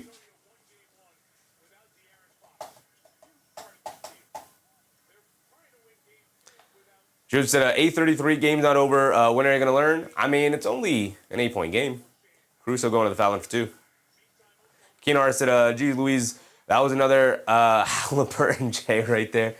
Banked it in, man. It was an absolute brick. It was an absolute brick. It wasn't even close.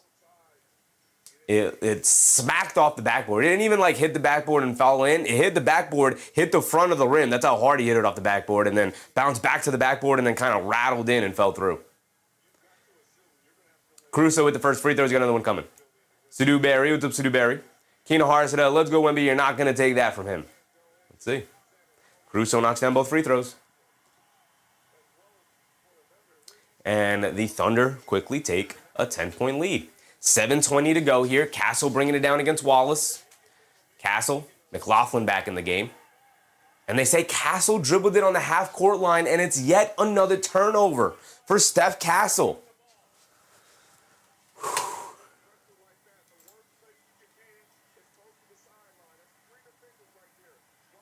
I don't even know if that hit the half-court line, though. Steph Castle now has 8 turnovers. Man, 8 turnovers for Steph Castle is rough, man.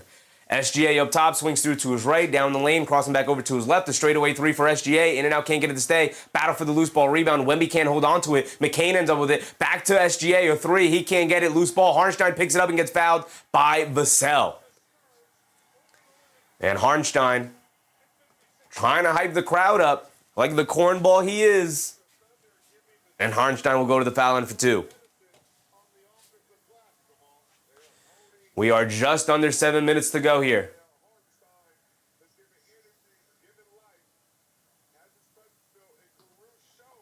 Rose said, turnovers for Castle should be on the bingo card. Now, I don't like having negative things on the bingo card. I want to root for good things to happen. I don't really want to root for, on a player's downfall or anything like that. Chet Holmgren subbing back in. Carter Bryant came in for a quick stint. He runs right back out.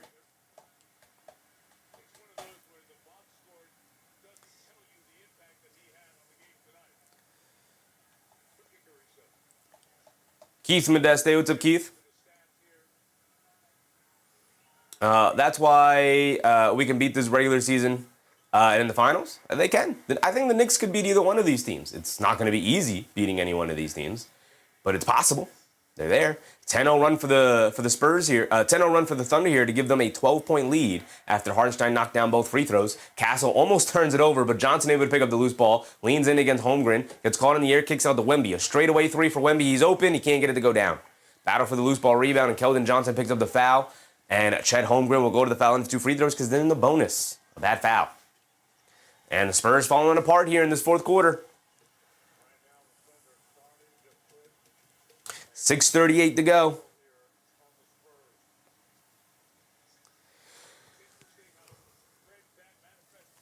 Keenan Hart said, Cornhuskers. Wait, that's Nebraska. Same thing. Same thing. He belongs there too. Amy Machu said, negative stats for Hartenstein would be consistent with the values of the channel. Chet Holmgren misses the first free throw. It would be. It would be. But I'm not even going to give him the grace of being on our bingo card. Yeah, I said hard to overturn that many turnovers? Yeah. Yeah, how many total team turnovers so far? They have 19 team turnovers, and the Thunder only have 7, guys. 19 turnovers to 7 is rough. Holmgren missed the first free throw. He does at least knock down the second free throw for his team. How many is that Holmgren's first missed free throw? Or his second? That would fill in a bingo spot. Castle bringing it down. Castle blowing past the defense. Swings it out to Vassell. Vassell's had the touch here in the second half, and he knocks another one down. His 5th made 3. And it's 10. We're approaching the halfway point here. They double team SGA in the backcourt. They get over to Hartenstein. Hartenstein throws a lob, and Wemby slaps it up out of there. He saw that coming all the way. They get over to Johnson. Johnson spins, kicks it out to Castle. A right wing 3 for Castle. Castle got it to go. And back-to-back threes, cuts it to 7. Spurs not going down without a fight. SGA has it up top. They show a hard trap. They get it over to Holmgren. He's going to drive it down on Johnson. Spins, foul line jumper. Off the back rim, can't get it to go. Hartenstein an offensive rebound. Kicks it out to Wallace. Wallace ran off the 3-point line up top to SGA. SGA being guarded by Champagne. He sees a double team. Swings it over to Wallace. Wallace over to Hartenstein. Hartenstein throws up the floater over Wemby. And he got it to go for Isaiah Hartenstein. Hartenstein has been spectacular here tonight, especially when you take into account he only played 12 minutes in game 1 with how poor he was playing. Castle has it up top. Ball knocked away out of his hands. And a loose ball foul on Kason Wallace with a 2-hand shove on Steph Castle going for that loose ball there. We got 5:30 to go. They're not on the bonus. It's side out of bounds for the Spurs here. Keenan said Castle and Vassell, San Antonio, positively futile on their butt. Nick Yak said Spurs did their job, flipped home court advantage. I mean, game not over yet. Game not over yet. If they do end up losing this game, they can take solace in the fact that they won game 1. And they go back to San Antonio in a 1-on-1 series. 1-in-1 series. D said, put Mitchell in. I think they're going to rock out with McCain, Wallace, SGA, Holmgren, and Hartenstein with the way that this unit has been playing. Outside of Caruso, these have been 5 of their 6 best players. Right, if we throw Caruso in there as well. So, if anybody comes in, it's going to be Alex Caruso.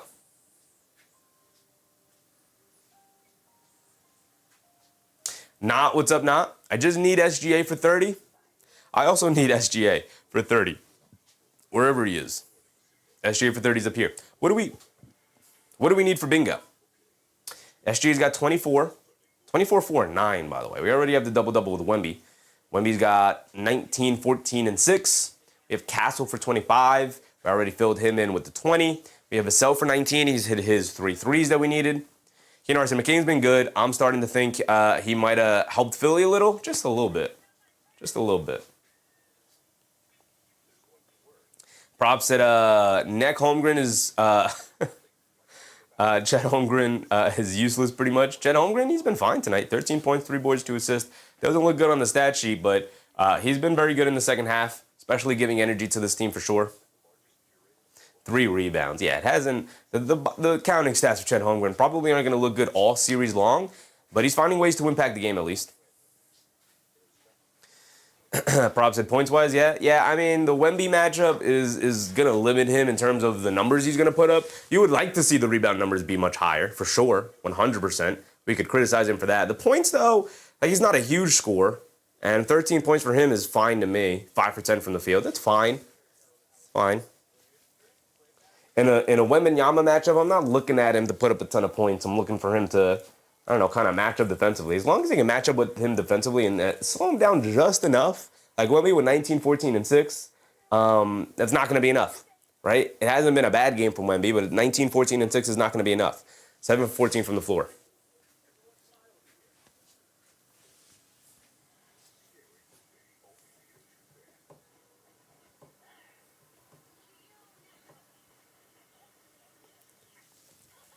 Props that Wemby is focused on destroying Chet Holmgren's career. Yeah, he despises that man. He truly, truly would love to play that man out of the league if he could. I don't even know if that's true, because I think he truly enjoys going up against them. He cannot stand him. Props at SGA's mainly. I mean, I think he has a lot of respect for SGA. I think he just thinks that the MVP he got this season belongs to him. And he's been acting like it. Props said he wanted that MVP. He did want that MVP. He was not happy that they rewarded him the MVP right in front of his face.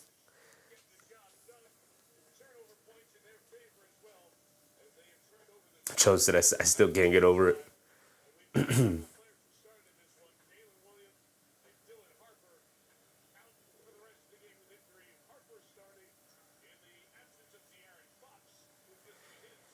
So we already knew this because we haven't seen him back in the game, but they just announced that Harper has been ruled out for the remainder of the game.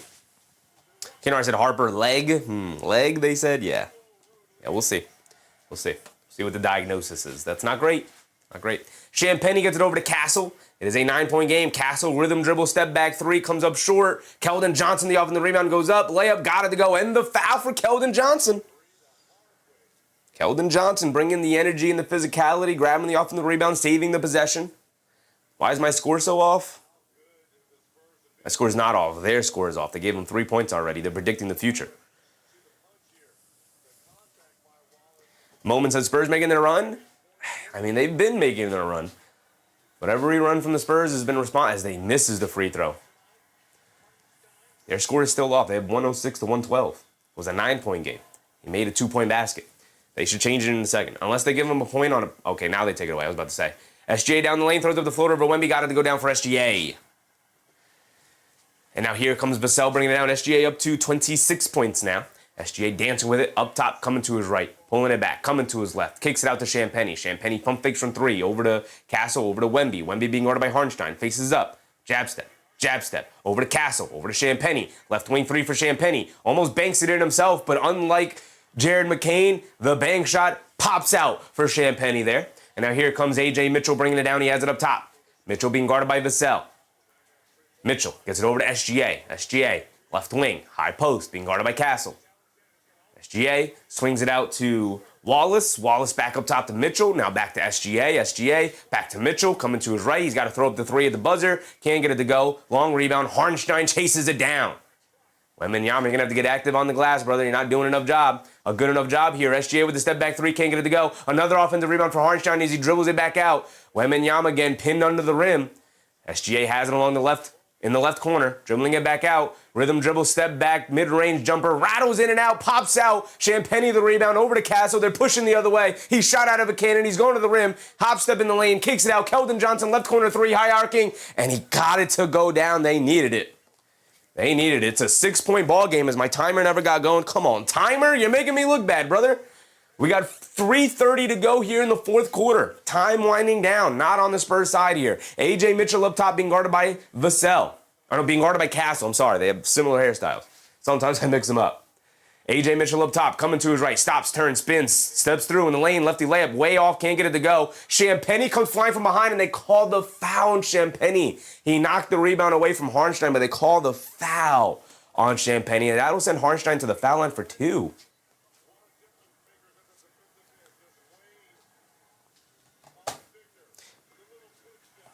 Nick Yak said, every run ends with turning it over. Yeah. Yeah. And now their runs are getting dominated by Harnstein in the paint now. He's got 10 and 11.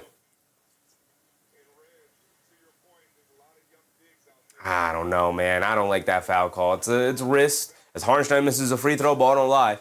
It's wrist for sure. There's contact there, but it's also hand. I don't know. To me, that's marginal contact going for the loose ball on the rebound there. Like, they're both going for the ball. Props that I always mix them up. They got similar hairstyles. Vassell rocks more of a ponytail, while Castle more rocks it up. Harnstein misses 2 free throws. Ball don't lie. You love to see it. Why did I stop the timer? Come on, timer, catch up. We got 3:13 to go here. Castle has it up top, being guarded by Cason Wallace. They lob it over the top. Johnson in the lane, kicks out Champagnie. Wide open left corner 3 for Champagnie. Too strong, can't get it to go. Vassell comes flying in for a rebound, and they get hit with the over-the-back foul. Is that free throws?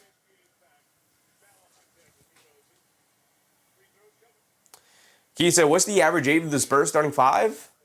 I mean, Wemby's what? 23, 22, 23, 22. Castle is 21. Harper's 20. Harper's not technically the starter, though. Fox is 28, 29. As SGA hits the first free throw, he is at the free throw line because they're in the bonus. And then Champagnie is, what, 25? Something like that? Christian said Champagnie needed that 3. Champagnie didn't need that 3, man. He's been off all night. He's 2 for 8 from the field. Made 1 3. SGA knocks down both free throws. 8-point game, 3 minutes to go. Timer almost caught up. You got 3 minutes to go here. Castle up top, coming to his left off a double screen. Castle driving it down against SGA. Gets all the way under the rim, and a foul on SGA. Grabbing and pulling on the Castle there as he drove it in. 2:56 to go, just under 3. Keenar said, old man Fox at 28. Yeah, he's pretty old. Keenar said, Harper 19. He just turned 20 a couple months ago, or last month or something like that. Oh, Keenar missed free throw box. Yes, sir. Yes, sir. And that was 2 consecutive missed free throws. So, honestly, it works out that way. It worked out properly. They try to get it in the Castle, gets knocked out of bounds. They're going to give it to the Thunder, and the Spurs don't have a challenge. And yet another turnover. And the Spurs are desperately missing not just Dylan Harper, but De'Aaron Fox as well. Down 2 of your guards here. It's really hurting the Spurs here tonight. They get it over to SGA, being guarded by Castle, coming to his left, step back, fall away, midi, can't get it to go. Vassell comes flying in for the rebound. It's an 8-point game with 2:30 to go. Hit ahead to Wemby. Wemby crosses over on Harnstein, throws up the floater at the rim, can't get it to go, and good box out by A.J. Mitchell, clearing the way for Harnstein to grab the rebound. Wemby tried to go to the old, just throw it up at the rim, I'll go grab the offensive rebound, and the Thunder were ready for it that time. Caruso has it up top to get over to Mitchell. Mitchell, with a little over 2 minutes to go, driving to his right in the lane, low follow-away jumper over Vassell. He got it to go. He's been off all night. He's been off all series, but he's up to 10 now. We need 5 more points for Mitchell. And that's a 10-point lead for the Oklahoma City Thunder. Castle coming to his right off the Wemby screen. They swing it out to Vassell. He's going to pump fake, 1 dribble, left wing 3 for Vassell. He's had the touch, and he continues to have a touch as he knocks that one down. My goodness. His 6th made 3 of the night. And Caruso will try and bring it down. They get over to Wallace. Now over to Mitchell, who'll walk it down the other way. They got 4 guards out there with Harnstein. Holmgren on the bench in the closing minutes of this game. A.J. Mitchell tries to get over to SGA. He gets it. Castle almost got the steal. SGA, left wing, winding down some time. Jab step, attacking to his left. Mid-range, pull up over Castle. Too strong, can't get it to go. Wemby knocks the rebound loose over to Champagnie. Here comes Vassell bringing it down. It's a 7-point game. Vassell rushing it. Swings it over to Champagnie. Extra pass to Castle. Down low to Wemby. Takes the baseline, goes up, layup. Got it to go down for Victor Wembanyama. It's a 5-point game. 1:25 to go.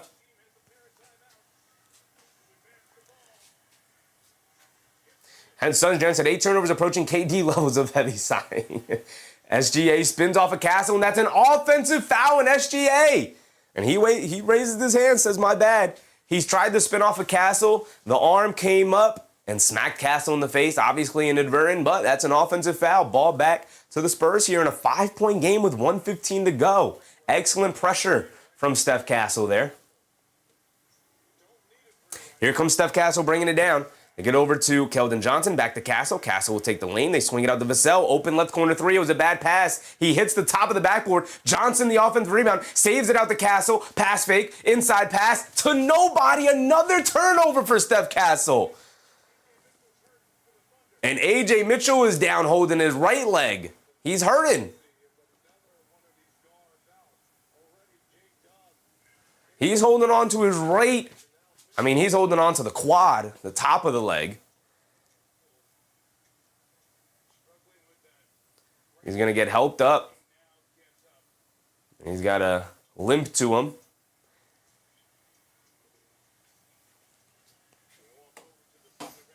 I got to see, who was Castle trying to get it to? It looked like it was Champagne in the dunker spot. Champagne was fading out to the three-point line, though, and it looked like Castle was throwing it as if he was going towards the basket. We get a timeout, obviously, to deal with the A.J. Mitchell injury here. Keenar said, wow, maybe it is our year by attrition. Come on, OG, stay healthy, bro. Yeah, I mean, at this point, the healthiest team are the Cavs. Although Donovan Mitchell, a lot has been made as to why he didn't touch the ball that much in the fourth quarter and overtime, and that he's dealing with an ankle injury that he re-aggravated in game one. So everybody dealing with injuries.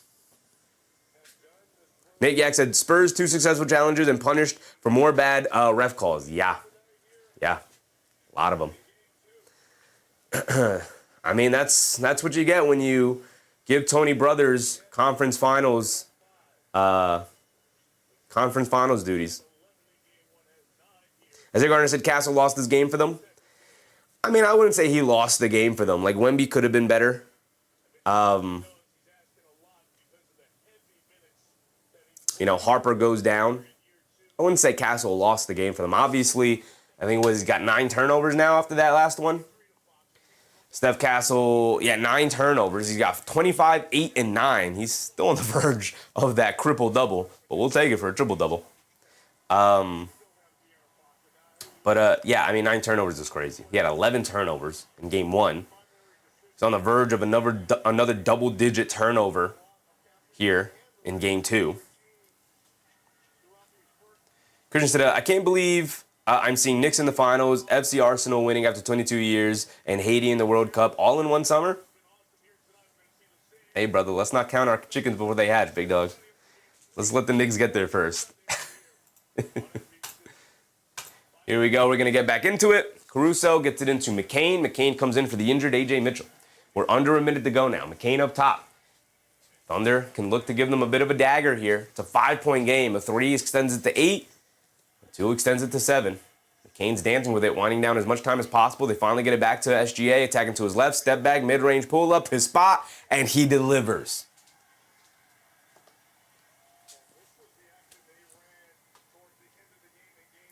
Keenar said, nah, man, Castle turnovers are a big story. Oh, it's a huge story. I don't mean to downplay the turnovers, but there's extenuating circumstances as to why they're high. But 9 is way too high. If he had like 5 or 6, I'd be like, yeah, man, it's a lot of turnovers, but come on. Castle, right corner 3, can't get it to go. Trying to heave him up there. 30 seconds to go, and the Thunder are going to pull this victory off. But at what cost? A.J. Mitchell down. J-Dub down. Harper also goes down. Caruso to the rim with the lefty layup. And that will wrap us up. That will wrap it up. But at what cost these two teams? Yak said turnovers didn't help. No, I mean, I don't mean to downplay them as a big story of the game, of course. I wouldn't say you lost the game for the, maybe he did. I think it's fair to say that. I wouldn't say that, but I do think it's fair to say that the turnovers from Castle tonight lost them the game for sure. It's fair to say. I wouldn't say it, but I think it's fair to say. 25, 5, and 8 for Castle, traditional stats. 9 turnovers, though. When you have 8 assists and you still have more turnovers than assists, still have a negative assist-to-turnover ratio, that's rough, man. That's rough.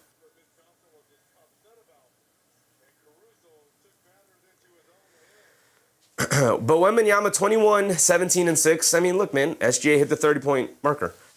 You want to be best player in the world, you want to be superstar, it's not a one-night thing. It's not an every other day thing. It's an every game thing, you know? We can look at Steph Castle all we want, and I know Wemby's a big man, so it's not fair to be like, we'll help out Steph Castle, and maybe he wouldn't turn it over as much. But, that's an unfair thing to put on Wemby. But Wemby got to demand the ball a little bit more. There are times where the offense is not being run through Wemby, and it just has to. It has to, Maybe he didn't have the legs because of the double overtime. We know the conditioning isn't where it needs to be necessarily.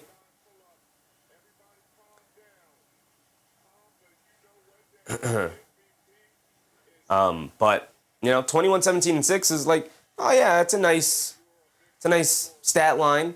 But he got killed in the fourth quarter on the offensive glass by Hartenstein and Holmgren, and the Thunder in general. And 21 points is not going to get the job done. Vassell will throw up a three. He'll miss it, and that will wrap it up as Kason Wallace picks up the rebound, and he will dribble out the clock, and that will wrap it up right there. Abigail said a battle for MVP, SGA versus Wemby. That's that would be hilarious if they held the MVP trophy in the middle of the court, suspended over the center logo of the court. And they said the winner of this series takes home the MVP trophy as well as moving on to the finals. That'd be incredible. I'd love that. Chi-Chi, what's up, Chi-Chi? Spurs and inexperience and Castle wanting to move too fast will cost them. I mean, it cost them the game here tonight. It almost cost them game one. Took double overtime to get it. Right? The Spurs can be disappointed in this game here tonight. Obviously walking away with a loss. But you technically accomplished your goal. The goal, when you're the away team starting a series, is take one of the games, and then you essentially take home court, right? Next two games are going to be in San Antonio. You walk away, the game plan, obviously, the mindset, obviously, is to win every game from here on out. But obviously, you're going home and you're thinking, all right, we're going to win both of our games at home. We're going to come back to Oklahoma City for game 5 up 3-1, right? So if you're the Spurs, it's one game at a time. You won game 1. You lost game 2. We'll see what these injuries are looking like. Hopefully, De'Aaron Fox can give it a go in game 3. They desperately need some guards out there, especially with Castle turning it over the way that he is. It's unfortunate that we're not getting these teams at 100% capacity. Props said J-Dub 4 points. Went out with the injury. He went out with an injury, Props. He's been dealing with an injury. He didn't look great in game 1. He didn't look as explosive as he normally is.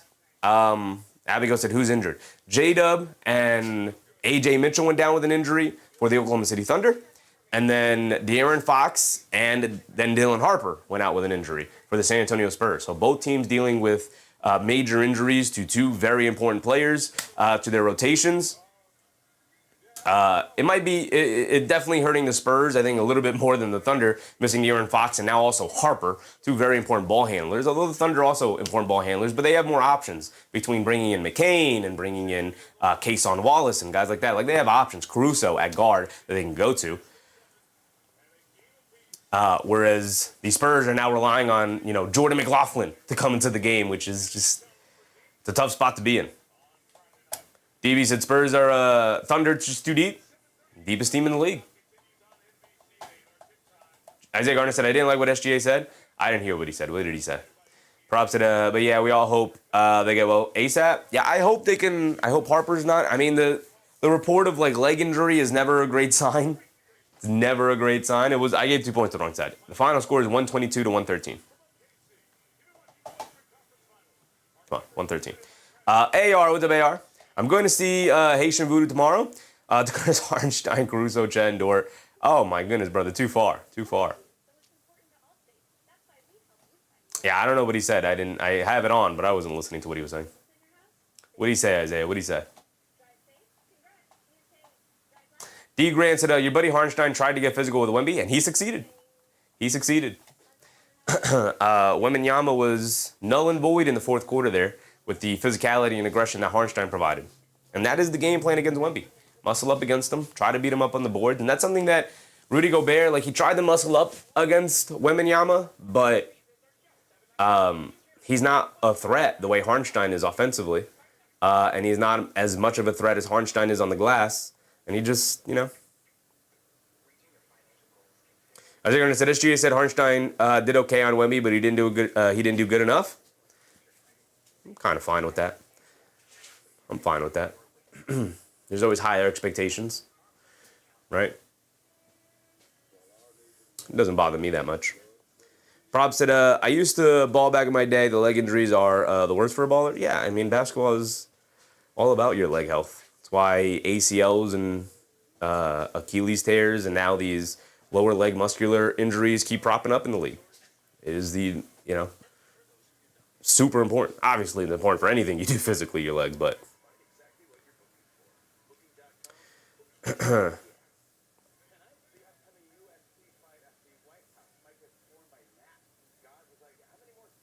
said, SGA criticized himself or iHeart? Probably both. Listen, I'm here for any Harnstein slander. So if SGA is slandering Harnstein, I'm with him.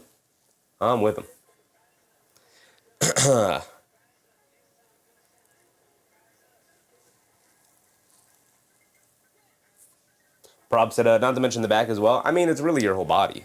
It's your core as well. We really want to start getting into it. AR said, it's crazy how much OKC gets away with. They've been chosen to succeed by Adam Silver and the refs. They haven't been chosen to do anything, brother. Aggression wins. Aggression wins.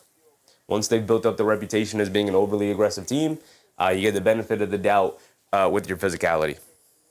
They've worked to build up that reputation. It sucks. Don't get me wrong. It's not right, but that is how the league works. Isaac Gardner said, SGA criticized Hartenstein on Wemby saying he didn't do good enough. Yeah, I'm fine with that. I'm down with any Hartenstein slander we want to throw out there. Problem is, Hartenstein was really good tonight. He was really good tonight.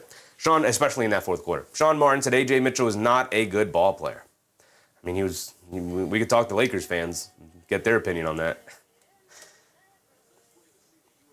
Keenar said, Silver doesn't want small market OKC, please. Yeah, that's what I'm saying. Of all the teams that Adam Silver can choose to be successful, you're thinking he's choosing literally one of the smallest markets in the league in Oklahoma City. You think Silver wants Oklahoma City to be successful? Like, come on, brother.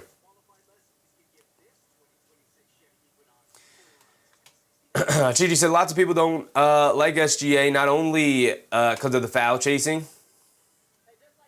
but these announcers on his nuts at all time. I mean, he just won back-to-back MVPs. There's a reason why they are singing his praises. He deserves it. But, yes, he doesn't have a very aesthetically pleasing game. He just doesn't. Anybody trying to tell you otherwise, like, you can like their game, but in general, he does not have an aesthetically pleasing game.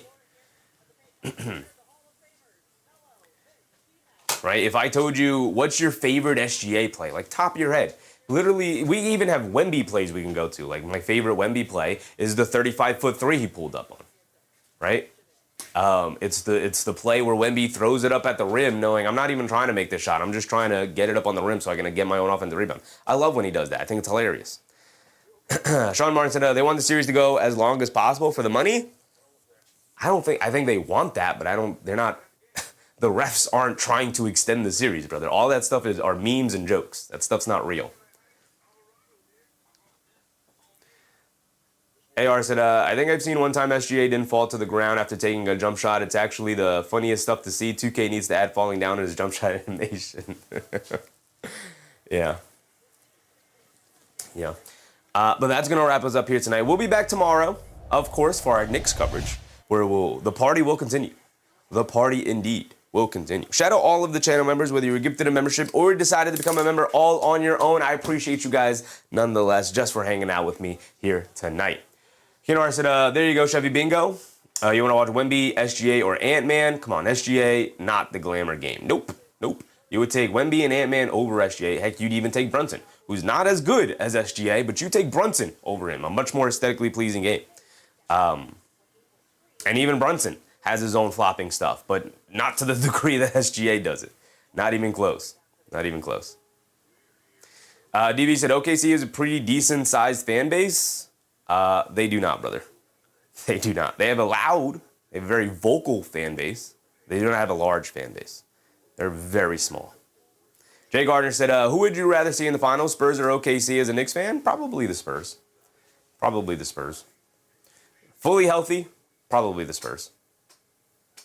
Durston said, NBA makes enough money without rigging it. That's what I'm saying, Durston. That's what I'm saying. Anytime you see people on the internet talking about, oh, it's rigged and all this, 90% of the people are saying it in jest, as a joke. We're memeing, we're joking, we're having a good time.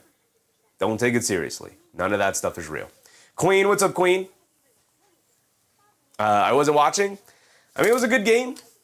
Thunder held the lead the entirety of the second half. The closest the Spurs got is they tied it, I believe, at 99. They tied it at 99, and then ultimately the Thunder ended up pulling away by about 10 again, and then they held around a 10-point lead the remainder of the way. Sorry, I was busy watching the Wings. You don't ever have to apologize. I don't expect people to be here. I hope people are here, but... I said, OKC fan base, all the people surviving 1-0 tornadoes. Yeah, not exactly 5 boroughs or LA. No. I mean, look, Sacramento has a bigger fan base than Oklahoma City, right? And they've been mired in dysfunction for forever at this point. If Sacramento ever gets good consistently, again, like they have such... Oklahoma City is one of the smaller fan bases in the league. We'll leave it at that.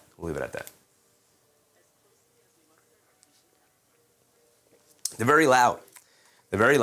I mean, look, there's not a lot going on in Oklahoma, so it's not difficult to pack the stadium. They're very passionate fans, but it's not a large group. Prop said, you already know, brother, it was fun to stay safe, and I'll catch you all tomorrow. Peace and love. Appreciate your props. Always love having you in the chat, big dog. Yeah, we'll be back tomorrow as I race the Spurs score. You know what? This might as well would have been the score was. This is what it felt like sometimes. But that's going to wrap us up. We'll be back tomorrow, obviously. Shout out everybody who gifted very generously through the Super Chat and through the Jewel function. Appreciate you guys. As always, shout out Project Slap, James Sumler, Rich Smith, Freeway Hustler, AP. As always, AP? No, AP was yesterday. Appreciate you guys, though. Freeway Hustler, Rich Smith, James Sumler, Project Slap today for the Super Chats. Appreciate you guys, as always. Shout out all the channel members, like I said. And we'll be back tomorrow. Gigi said, OKC fan base is so small that they get t-shirts every game. Yeah, like I said, there's not a whole lot to do down there in Oklahoma. They don't have a ton of sports teams. It's really Oklahoma. It's really the Thunder, especially pro teams, right? I know we could always go to college. I get it, but especially the pro teams, it's really just the Thunder out there. So, just that said, tomorrow's party time. Yeah, tomorrow we continue the party. We get right back into the party mode tomorrow, and hopefully the Knicks continue the good time. I'm expecting a much better game in Game 2 than they had in Game 1. So, Jose said, I will say the lottery draft is rigged. I have my own thoughts on whether or not the lottery is rigged. But, not only do I think it's possibly rigged, I think it should also be rigged. I'm in the camp of absolutely rig your lottery, for sure. I'm in that camp. Anyway, that's another community for another day. So I appreciate you guys again. Thank you for hanging out with me. Brush your teeth for bed. Stay hydrated. And I'll catch you on the next one. Chi-Chi said, why people are mad at Atkinson for not calling a timeout, but gave Tom Thibodeau a pass when Neesmith did it to his last year? I don't think people gave Thibodeau a pass. I think he got killed for that too. Ian Navarro, see you tomorrow, everybody. Appreciate you. Remember, brush your teeth for bed. Stay hydrated. And I'll catch you on the next one. Good night, everybody. Bye.